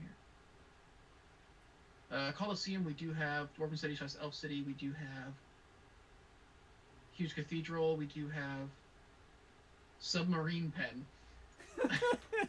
We're not making a submarine pen. I'm sorry. Spiritual / markets / residential. We've got spiritual. We've got markets. Residential is kind of the thing that we already did. Yeah. Like old CBS is residential. / we've got slums on there for low end residential and noble villas and stuff for high end residential. Oh, they said warehouses. I guess That's that also, in. I had that on the dock side. we have warehouses under dockside. Yeah. The idea of asking what aesthetic people prefer: Western fantasy, steampunk, Eastern, modern. That's a good point. I mean, it's got to be compatible with the old CBS for the most part, right? Yeah. It's in that kind of realm. Yep. Although I don't know, maybe. Oh, I bumped the camera. What the heck is going on? Somebody should. As much as possible, it'd be cool if we could farms and crops. Yeah, so we're gonna talk about the outside of the main city list soon. Asian runes, Eberron. Different cities have different compatibility. Renaissance or Victorian. Yeah, maybe thinking about architecture styles wouldn't be a terrible idea, because we do ask about Gothic. Yeah. It would be nice to see a variety of architecture. I guess the thing is, how many of these environments would feel like they come with a different kind of architecture? Like, would we feel like...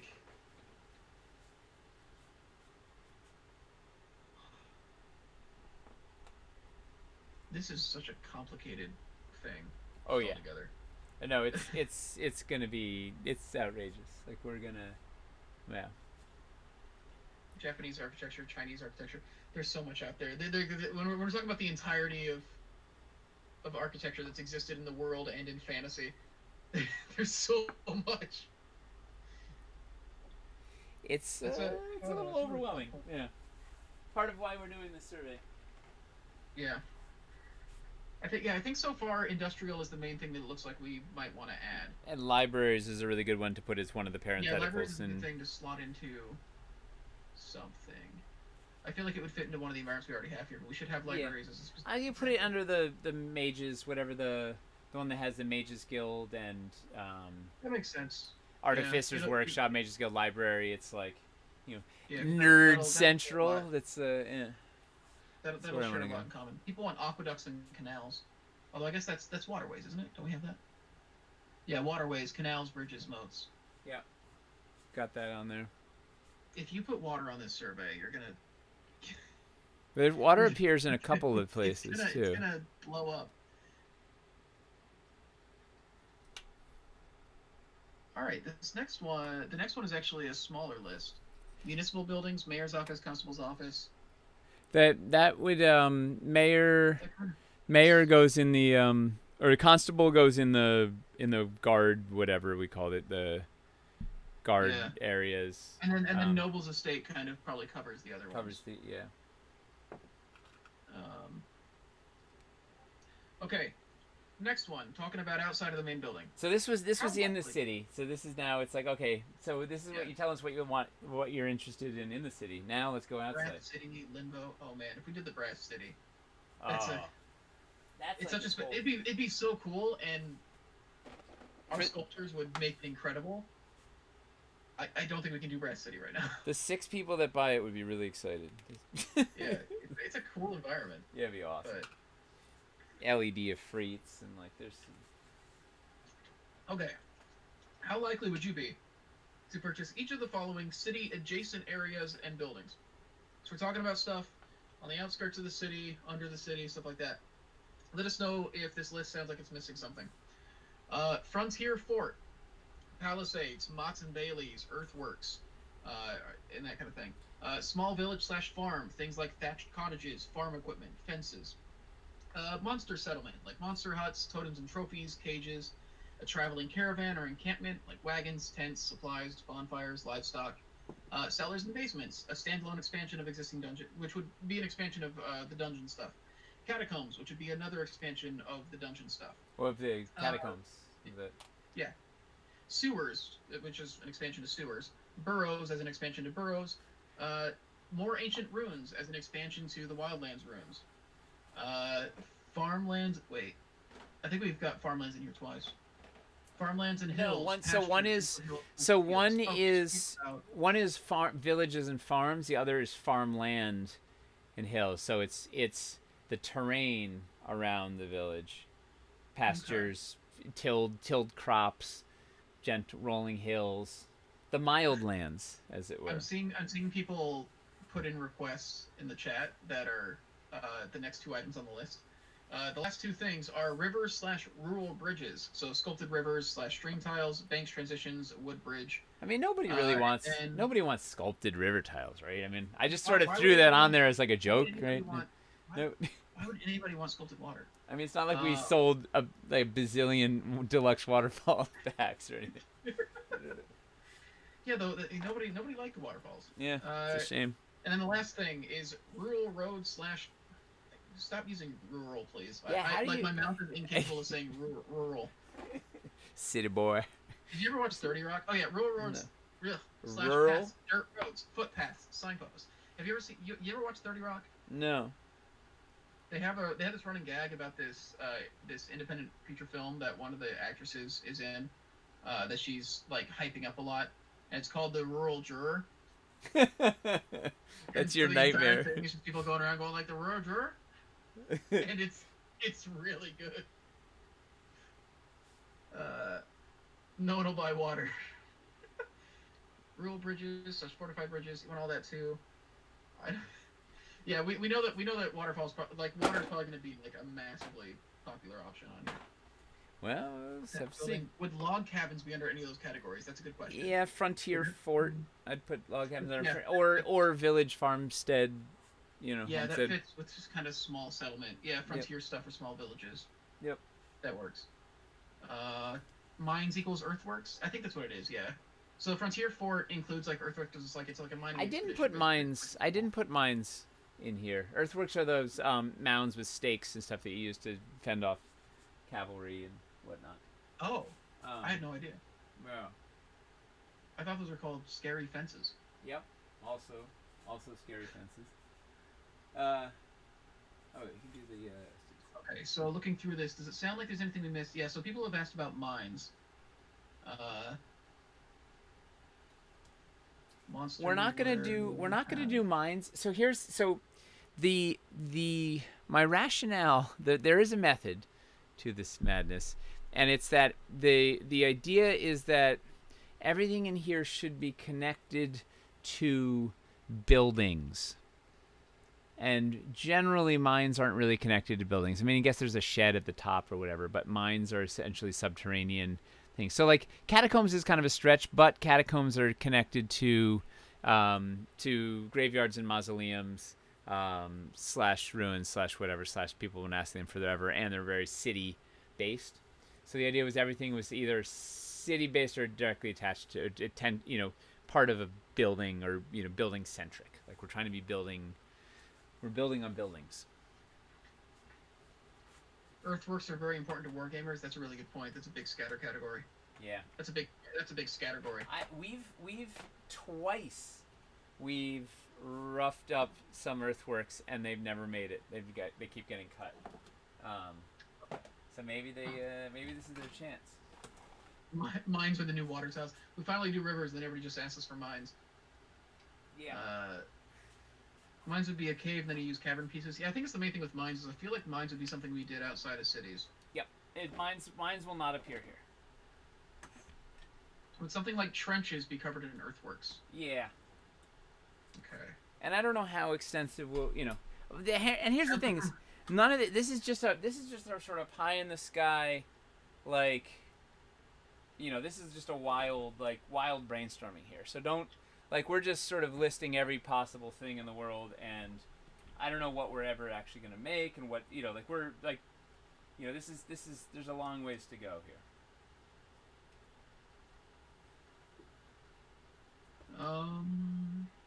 Hear me out. There seems to be a lot of folks looking for race-type structures. What if you did a biome for dwarves/elves/goblinoids? Well, those all seem like their own biomes, but... Yeah. Sounds like from all these amazing suggestions that cities/Mildlands will need to be 2 separate Kickstarters. So the thing is, it sounds like everybody wants all of these is the thing. Well, that's what the survey... So go to the next category. And see so far I'm not seeing anything that we haven't got covered. Alright.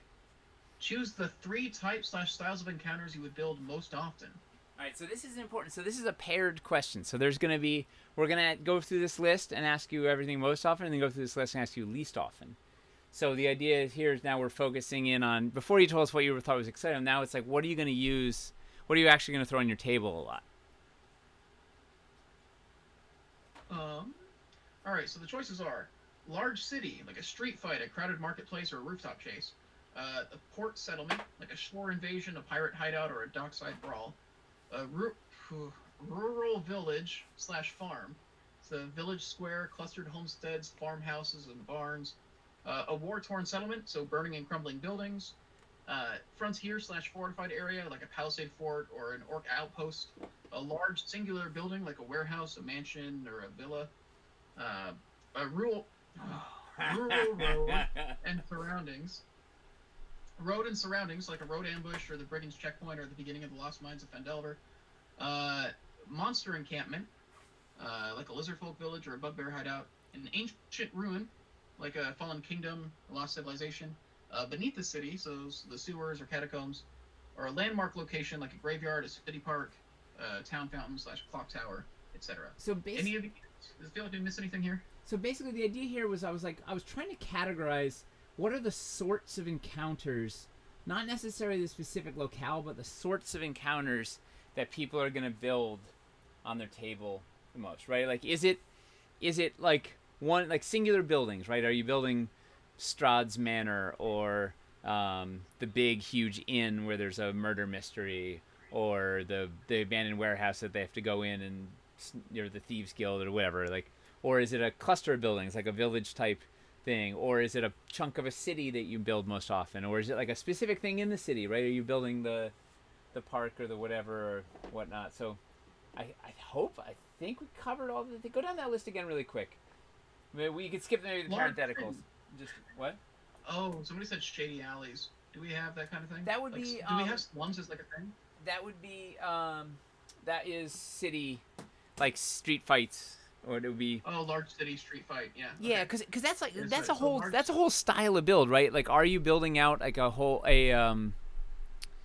are you building out an entire is it a whole streets and now a whole thing, right? Because a street fight, like building like the shady alley, requires a lot of, I don't know, unless you're not doing streets and then it's just a whole bunch of tight buildings. But yeah, wow, look what I discovered inside this. This is my son at work. So inside this castle tower,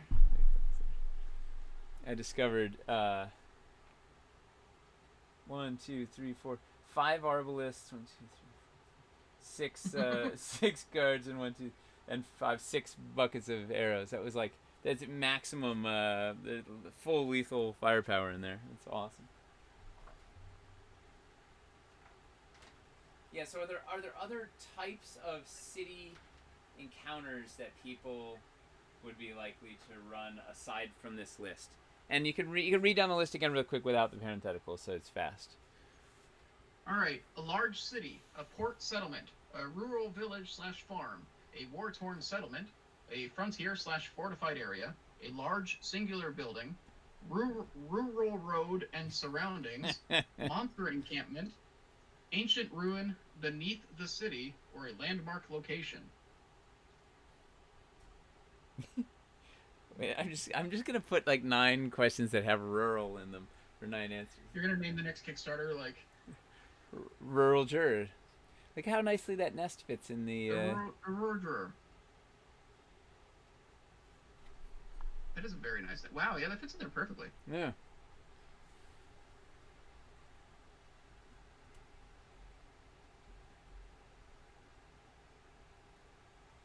All right. You can't even see it. It's all the way up in the. I don't know when I can do Anything that. we're missing? Warehouse and a big inn slash tavern. We got both of those covered in there. It looks like rural thieves' den, rural seaport. Stop it. Can we use? Can we rephrase encounter to use scenario or game? Wargamers don't play encounters; we play scenarios. Using the term scenarios is more inclusive. Ooh, Awesome. yeah. Or maybe a scenario slash encounter. Yeah, just so that everybody understands. No matter which background they're coming from, everybody will understand like what we're talking about. Yep. That's a great flag. Who was that? That was Wargaming Recon. Looking out for the people he's here to represent, I guess. Not run.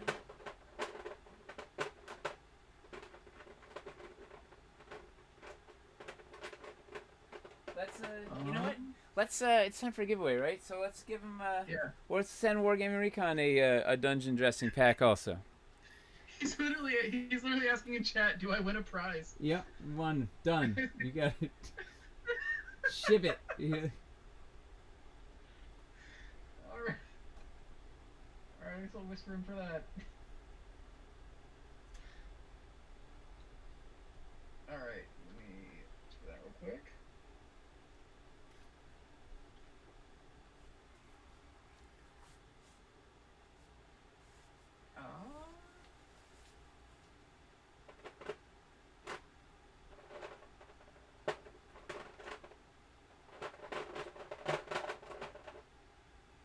All right, that's sent off. Don't encourage the wargamers. They'll start to think they're people. Okay, come on. We're trying very hard to curry favor in the wargaming community at the moment. Actually, I'm finally like starting to play. Now that things have slowed down, Hamster and I finally started playing war games on Tabletop Simulator, and it's been very nice to actually start getting into them more.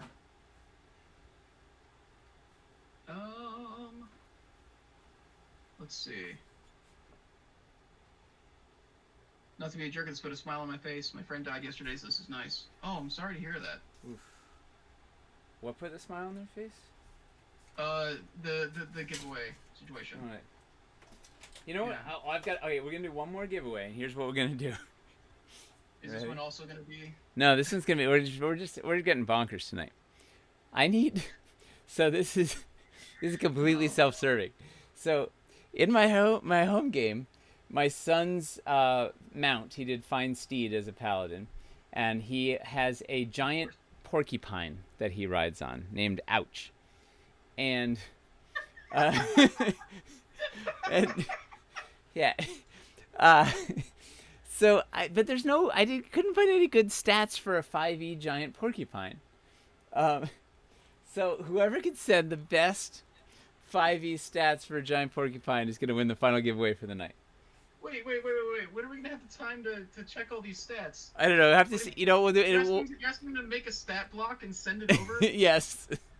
Okay, they have to email it to OTA, and then Wait, we just pick a winner out of the emails. maybe it's a random winner. So but we don't do it tonight. We do okay. Yeah, it'll be after because we need more homework. I guess it's a terrible idea because then it gives us homework, doesn't it? Technically that email goes to Mace, so it gives Mace homework. People are saying use the stats for an ankylosaurus. That's too powerful. Like it's got to be like on the same caliber as like Somebody a. somebody sent sloth giant stats. Uh, Nerdbotchery said the giant porcupine stats from Forgotten Realms. Do you know porcupines can climb really well in real life? Do they tear out two spikes and use them to No, but that would be kind of jab into the awesome. wall and pull themselves up? That would be awesome. I want to design a character that does that now. Yeah. Apparently, giant porcupine is actually a monster on D&D Beyond. Maybe it's homebrewed, but Yeah. All right. So then let's just do it. Okay. Maybe the word is porcupine, and then we'll do our final okay, giveaway. all right, hang on. Don't enter now. I gotta set up the giveaway first. Hang on.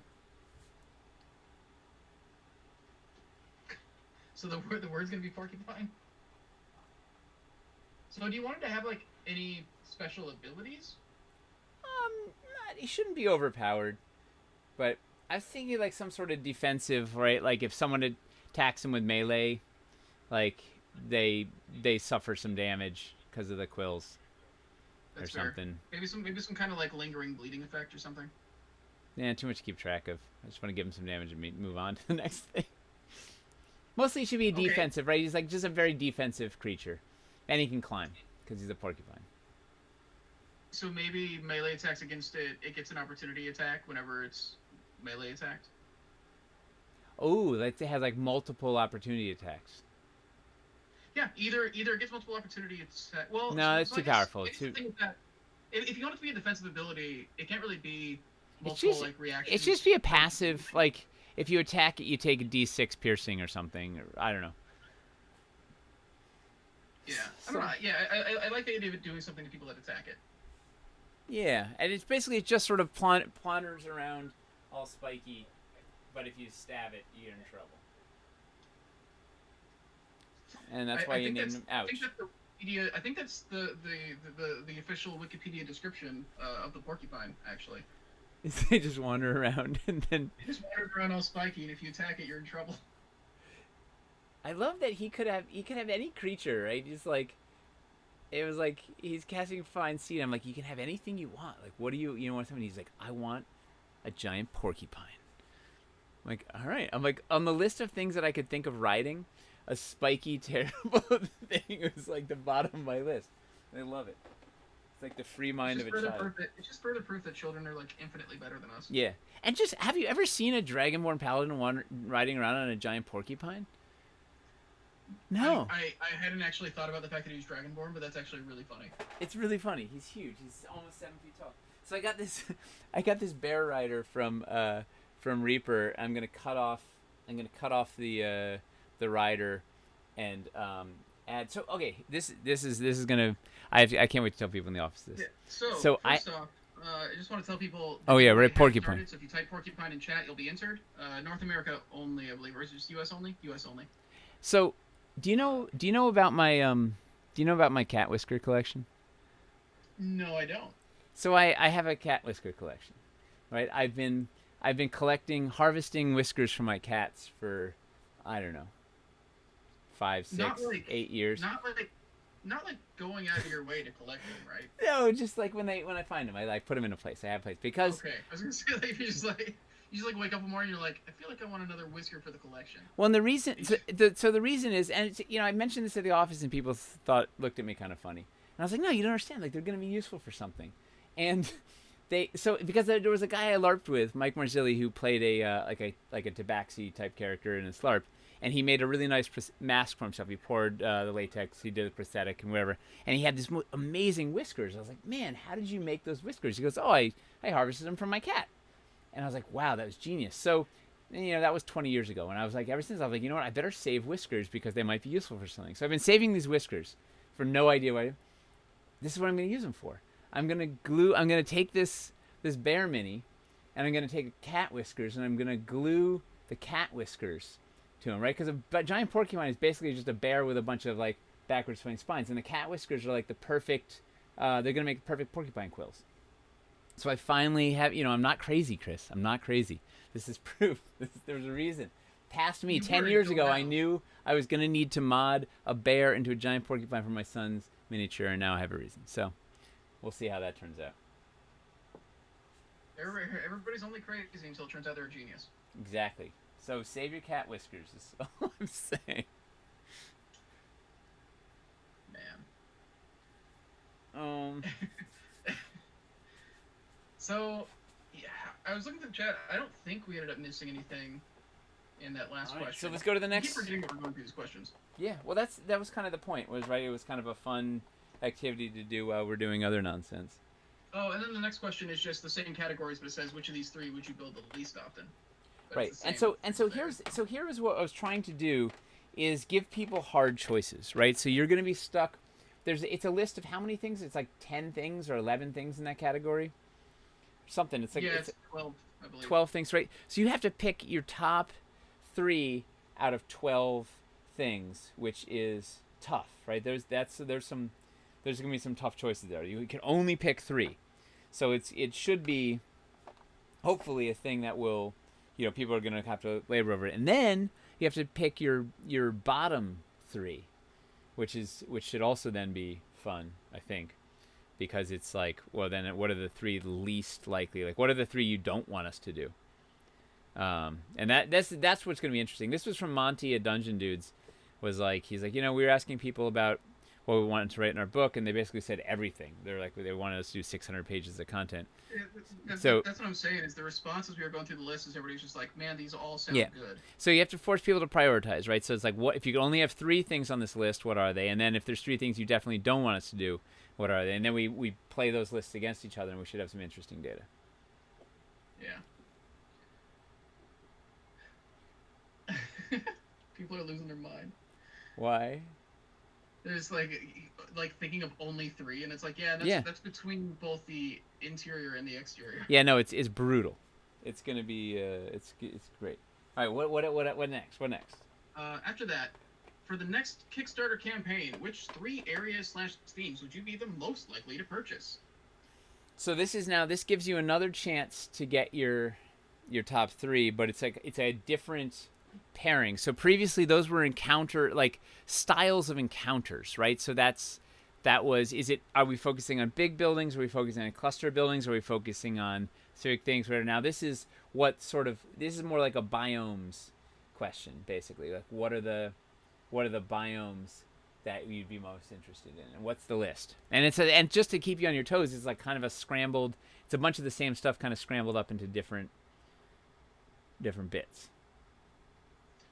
All right. So the options there between biomes you would be the most likely to buy in the Kickstarter. High Town, which is manors, villas, temples, etc. Low Town, which is ramshackle, seedy taverns, common shops. Marketplace, which is shops, bazaars, workshops, stables. City sites, which are graveyards, parks, fountains. Waterfront, docks, boats/ships, canals. Beneath the city, sewers, catacombs, burrows, cellars. Outskirts of the city, villages, farms, and hideouts. And the frontier, forts, monster society, and ancient ruins. So this is this is what biomes would you be interested in us doing? Yeah. And then the opposite of the next thing, which 3 would you be the least likely to purchase? Yeah. And we've got 2 questions, actually. Yeah. We get it. So, out of those, I guess, would there be... Because it's mostly just rolling over from the question before it still. People are asking for spaceports, good to know. Yeah, I love our audience. Let's see. Oh, Morgan Recon suggests that we change R to will, because action words trigger different responses from people. What was the sentence? Let me go check the wording of the thing to make sure.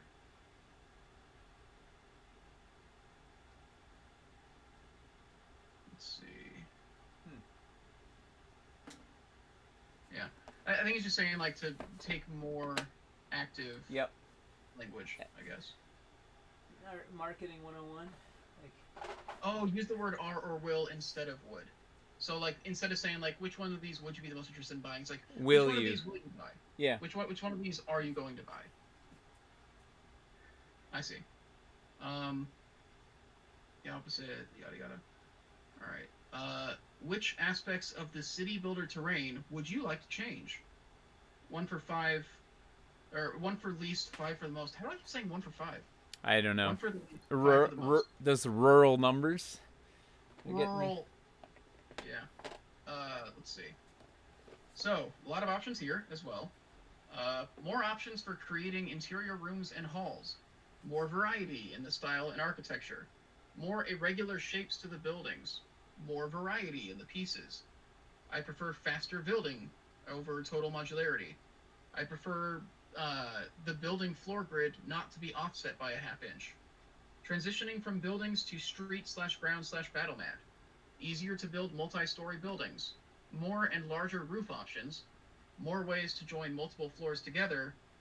And the exposed grooves on corner posts bother me when they're not filled with walls. So the purpose of this is basically trying to ask you, what do what would you want to change from the existing system? Yeah. The last option is funny. Yeah, it's a complaint that we've heard quite a bit. Well, it's probably Stefan's biggest complaint. It drives him crazy. It's one of those things that's like, it's definitely, it's purely an aesthetic thing, but to some people that is important. Yeah. Well, that's the question: is it how many people is it important? Wow.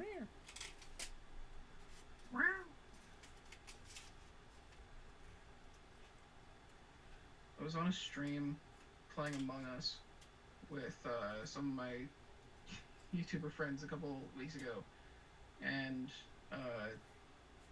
so in Among Us you're supposed to be muted while while the round's going, so that you don't give away, like, if you get killed or something, and nobody gets, like, got it, for advantage and all that stuff.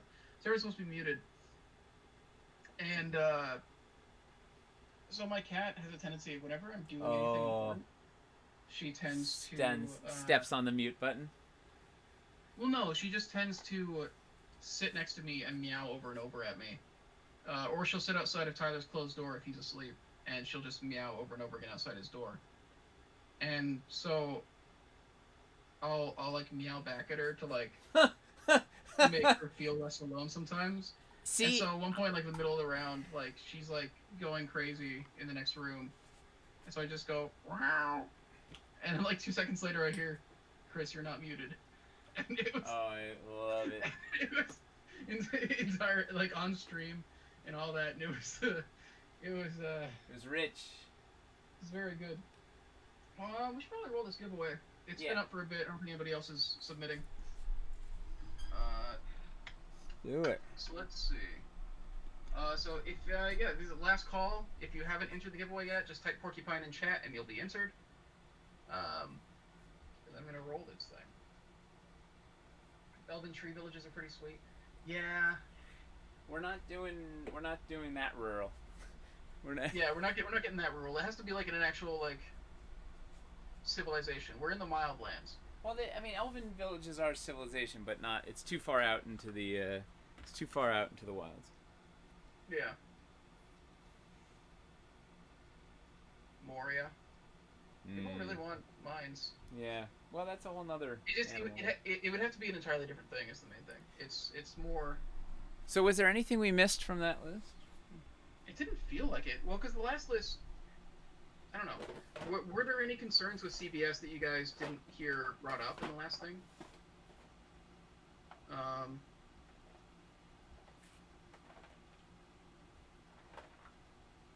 Yeah, most of these.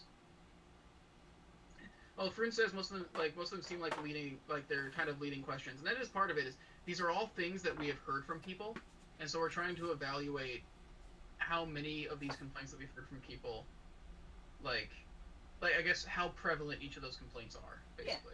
Yeah. Well, because here's a great example. Let's talk about gridless versus grid, right? So there was a hubbub, an uproar during the Kickstarter. People were like, "I can't believe you're putting grids on these things. It's a huge mistake. What are you doing?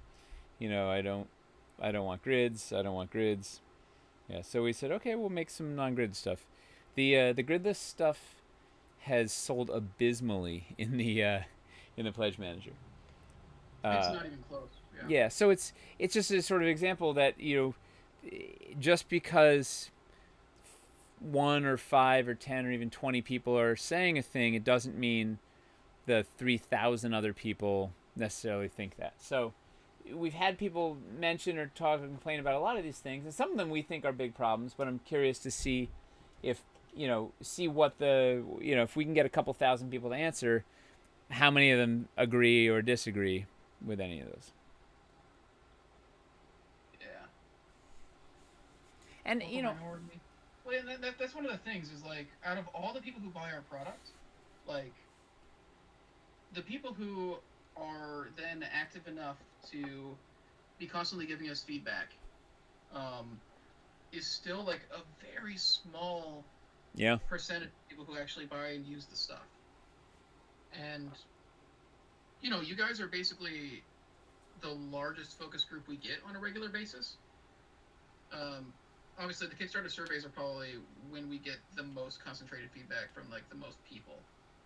Uh, but even then, like there's a lot of people who don't actually like answer like the surveys when we send them out.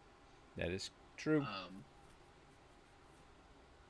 you're saying your poll numbers were incorrect. So the way the poll came back is roughly 20%.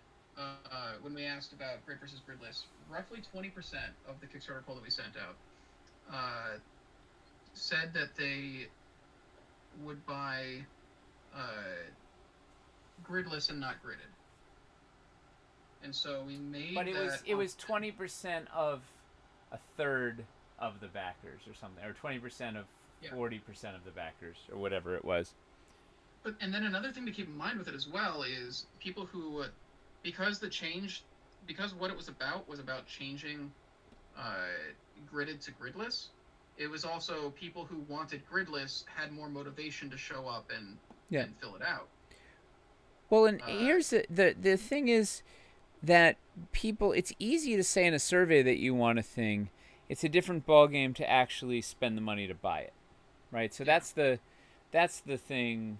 That's one of the lessons is that people's buying habits are often very different than their talking habits. yeah. But what we're looking at in the pledge manager so far is like the gridded is selling like less than 10% compared to the gridless. Yeah, it's pretty. The Um, numbers are really low. it's yeah, like nine gridded options are selling above the highest selling gridless option, and it's like not even close. So it's I don't know, and it's but it was a thing like until we did it, it was a thing that we were kind of like not hearing the end of was that we needed to like provide this Well, option. and it was a valid complaint. It was a Yeah, logical. All of our previous ones had grids. Like, why would we change? They're like, I understand the logic to it. Like, it wasn't. We weren't like I get it from pandering a or this is something. inconsistent with the previous projects or Yeah, previous product yeah, and standpoint. people wanted it. Yeah. Sounded like a thing that maybe people would want, but turns out maybe not. Well, because then what it makes me think, like looking back at it, is I'm like, man, like would the older stuff have sold better if it had I always been agreed. graded from the Yeah, beginning? exactly. Yeah, is like what I wonder now. I don't know. I think the main thing is people who want it gridless, generally speaking, are going for aesthetics, and the Yep. best aesthetics that you're going to get from our stuff is using sculpted tiles instead of using It's trays true. or boards. So I think that's mostly where the breakdown is. It's if you're going for trays and boards, it's most likely that you're somebody who is more interested in functionality than like having the best aesthetics possible. You know? But I don't know. We This shall is the last see. praise without grades. The writing's on the wall. I don't even know if we'd say that necessarily. It's something like, granted, the numbers still aren't final. Like the pledge manager is still open. We're 50%, and it could be all the gridless people are just waiting to put in giant orders, and we're going to get a huge thing. But I don't know. We will see. But so far, it's been very discouraging. Yeah, but I don't know. It's just it's interesting. So we're trying to be as informed as possible every step of the way, so that we can avoid having communications like that happen so late into the process. And When Totally we just be more on top of things than that. and we want to give people what they want. Like that's the we want to provide to you the things that you're excited about. Yeah, I mean, ultimately, it feels like it's something that's genuinely better for everybody involved. Like, Yep. so we're trying to be communicative. We're trying to keep our finger on the pulse. Granted, there's only a couple of us, and there is a lot of you, but We are outnumbered. yeah. You are But I don't legion. know. I feel like we made a significant effort to improve that with Wildlands, and I think it showed. Yeah. So is that's all the questions, right? Oh no, we have an essay question at the end. Yeah, there's an essay question at the end. Last question. Aside from more versatile building interiors, which we are going to tackle, what is the one thing you'd like in a city-based Kickstarter? Please be brief and specific. Please be brief. For yeah, for the sake of having to read 2,000 responses, like, and this is because what happened previously, we'd say what's the one thing you do. People would say four things. They'd be like, well, if the one thing I want is this, this, this, this, and this, and or whatever. Um, so we have to go through all these things. So don't write too much. But and this was also, we didn't want you to waste your response on, like, make sure you can do better interiors. Like, we're working on that. So is there anything? Does this all make sense to everybody? Is there anything that we're like major things we're missing? There was a question about the roofs. Can we talk about city builder roofs and how they could be better?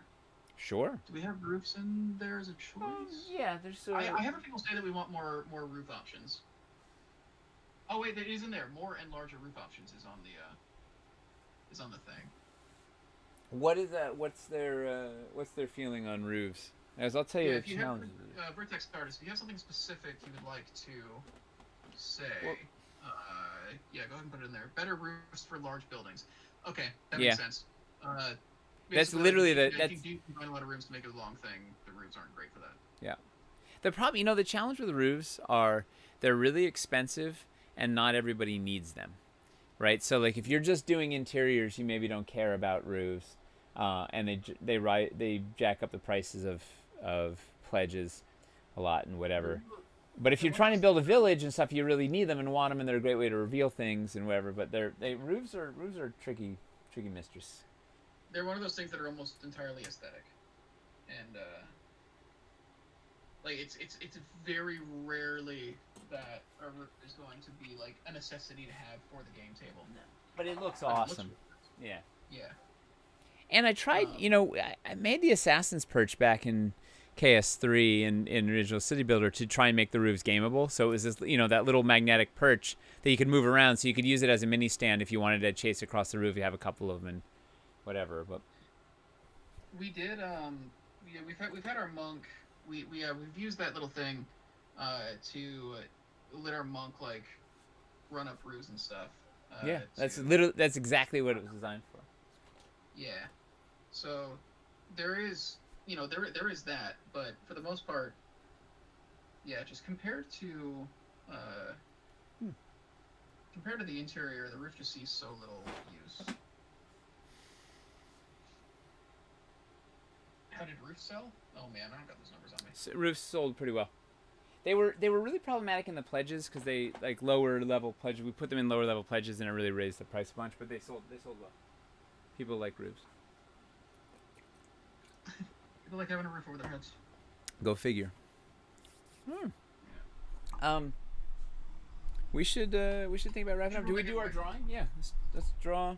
Let's get a winner number 3. Now, Talon 1971. Woo! Let me just get them a whisper real quick. Is this also a dressing pack? Yeah. Let's go. Let's make it easy with 3 dressing. Tonight's a night of dresses. It's the That keeps things real simple for me. good.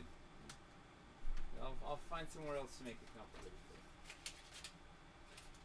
Oh, I'll find them in here somewhere. Yes, perfect. Let me just whisper them real quick.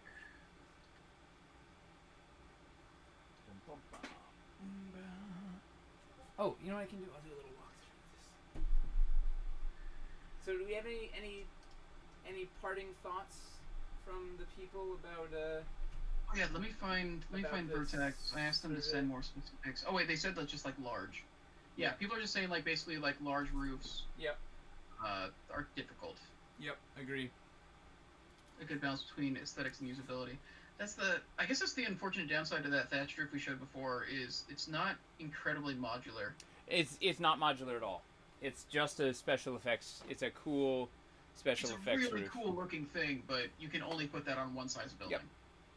Yep. Yeah. It's you know it's your little cool thatched hut um, bit. I'm gonna do a little walk through what we built. See what it looks like. Six of clubs. I was pulling for you to win that just because it'd be funny. Oh look at the log. So we got oh yeah. So there's a log through the. Well, I was trying to justify why there was a big hole in that thorn wall, so the log collapsed through it or whatever. So we got basically a series of kind of walls of thorn, sort of making like little fences, kind of right. There's a whole bunch of little fenced out areas, and this one's got poison blooms in it, which will be makes it kind of unenticing. And this like you can do some jumping over if you don't want to have to hack your way through the walls of thorns. And I don't know, I put something in this cave over here. There's a little cave. Then layer 2, there's a hole in this one. So they can kind of work their way in over there. And then work their way up. I don't know how they get to that. I should make a little. Maybe I'll put some stairs or something to get to this tower. And then I haven't actually built out the tower. I just sort of dropped that in. But it was something like that. I got to figure out what's in the floors. And then there's a little nest on the top. Something like that. This should be a fun. It might end up being 2 sessions to get through this thing because those guys are the manticores could get nasty. The Manticore wing is like taking up half your webcam, and I find it very funny. Oh yeah. Yeah, that was a fun. Where's the nest from? It is an old resin nest that we made. Nice. Yeah. So are we gonna do a giant porcupine sculpt for cities? No, that's no one's ever needed one. I mean, but if I had one, I'd use it, right? Maybe. Everybody's telling us to. This is gonna be the unicorn of KS8. The giant porcupine. Yeah. Yeah. With that removable. Yeah, everybody's saying they just didn't know that they needed a porcupine until now. Yeah. But now they know.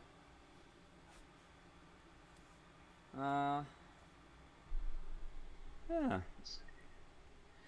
So if any of you have any other thoughts about the survey, if anything comes to mind that you realize we missed and should do, hit me up on Discord or email ota@dwarvenforge.com. They've got to do it in the next 2 hours because like I have to get revisions and get that thing out tomorrow morning. So it's like that is fair. So it has to happen like immediately if there's anything we missed because we got to get this thing out so we can get some notes.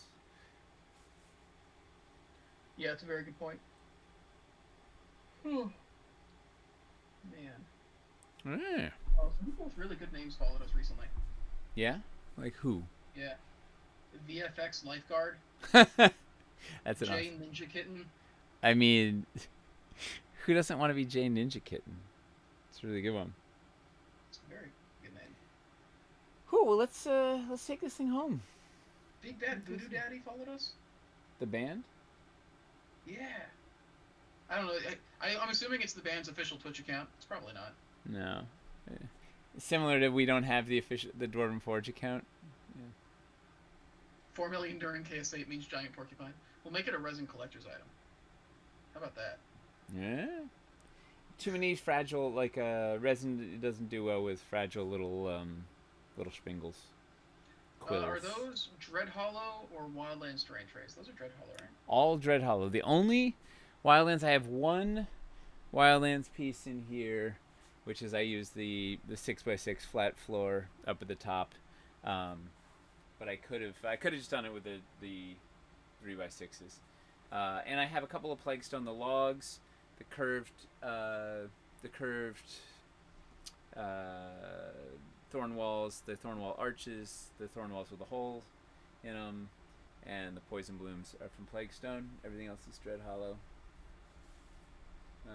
Yeah, I think it'll be fun. It might be too heavy. I don't know how I'm gonna move it to the table, because my chief moving assistant is Grayson, but I don't want him to see the build, because they're not gonna get to this for a month, I think. Yeah, I can take some pictures and put it up. Maybe when I finish cleaning it up. You might as well. Yeah. If you build something, there's no reason not to immortalize it, right? Yes, that's true. Is Dwarven Forge prepared emotionally for a 4 million, for an under $4 million Kickstarter campaign? Yeah. I think we'll be all right. 3.9 should be fine. I mean, we weren't expecting to hit 4 million at all. Like this last time. Always hoping. Just because of the whole situation, we had no idea what to expect. I think we were like. Launching in a pandemic was scary. Yeah. I remember going around like 2 million as like it'd be great if we could hit 2 million. And then like, we hit 1 million within the first hour and a half. Something like that. Huh. I think we're gonna do more than that. Alright, we gotta get out of here. Thanks everybody for tuning in. Tomorrow night is the Hobby Hang. Yes. And then we'll be back next week, Wednesday of next week. And then yeah, off we go. I'm excited. We've done some brainstorming sessions. Tomorrow is Stefan. Monday, Tuesday with the team. It'll be maybe I'll have loose lips on Wednesday. We'll see. I hope not. We can't. With how much things changed, we can't. We have to be careful about letting certain stuff out. Yeah, just because I don't want people to like hear something and be disappointed we're not doing that. But this is also the place where we like people see the development. Like I don't know. Everything on this show is in flux, right? Everything here is always changing. So, with none of it, except for this survey, which is going out tomorrow with just these few changes. Yeah. Fingers crossed. Yeah. All right. Well, thank you. Thanks for tuning in. Thanks for enjoying all the giveaways. Thanks for hanging out, Chris. Oh wait. Yeah, I'll be reaching out to the 3 winners to arrange the delivery of your cat whiskers. Dude, my cat whiskers are gold. Those are not. We're not giving those away. Those are. They finally have a reason for existing. I'm so excited. I should follow up and see if the person that got the cattails ever got them. I'm sure they did. Well, they're not getting cat whiskers. All right. Well, good night, everybody. All right. Thanks for hanging out, and we'll see you soon. Bye. All right. Bye, guys.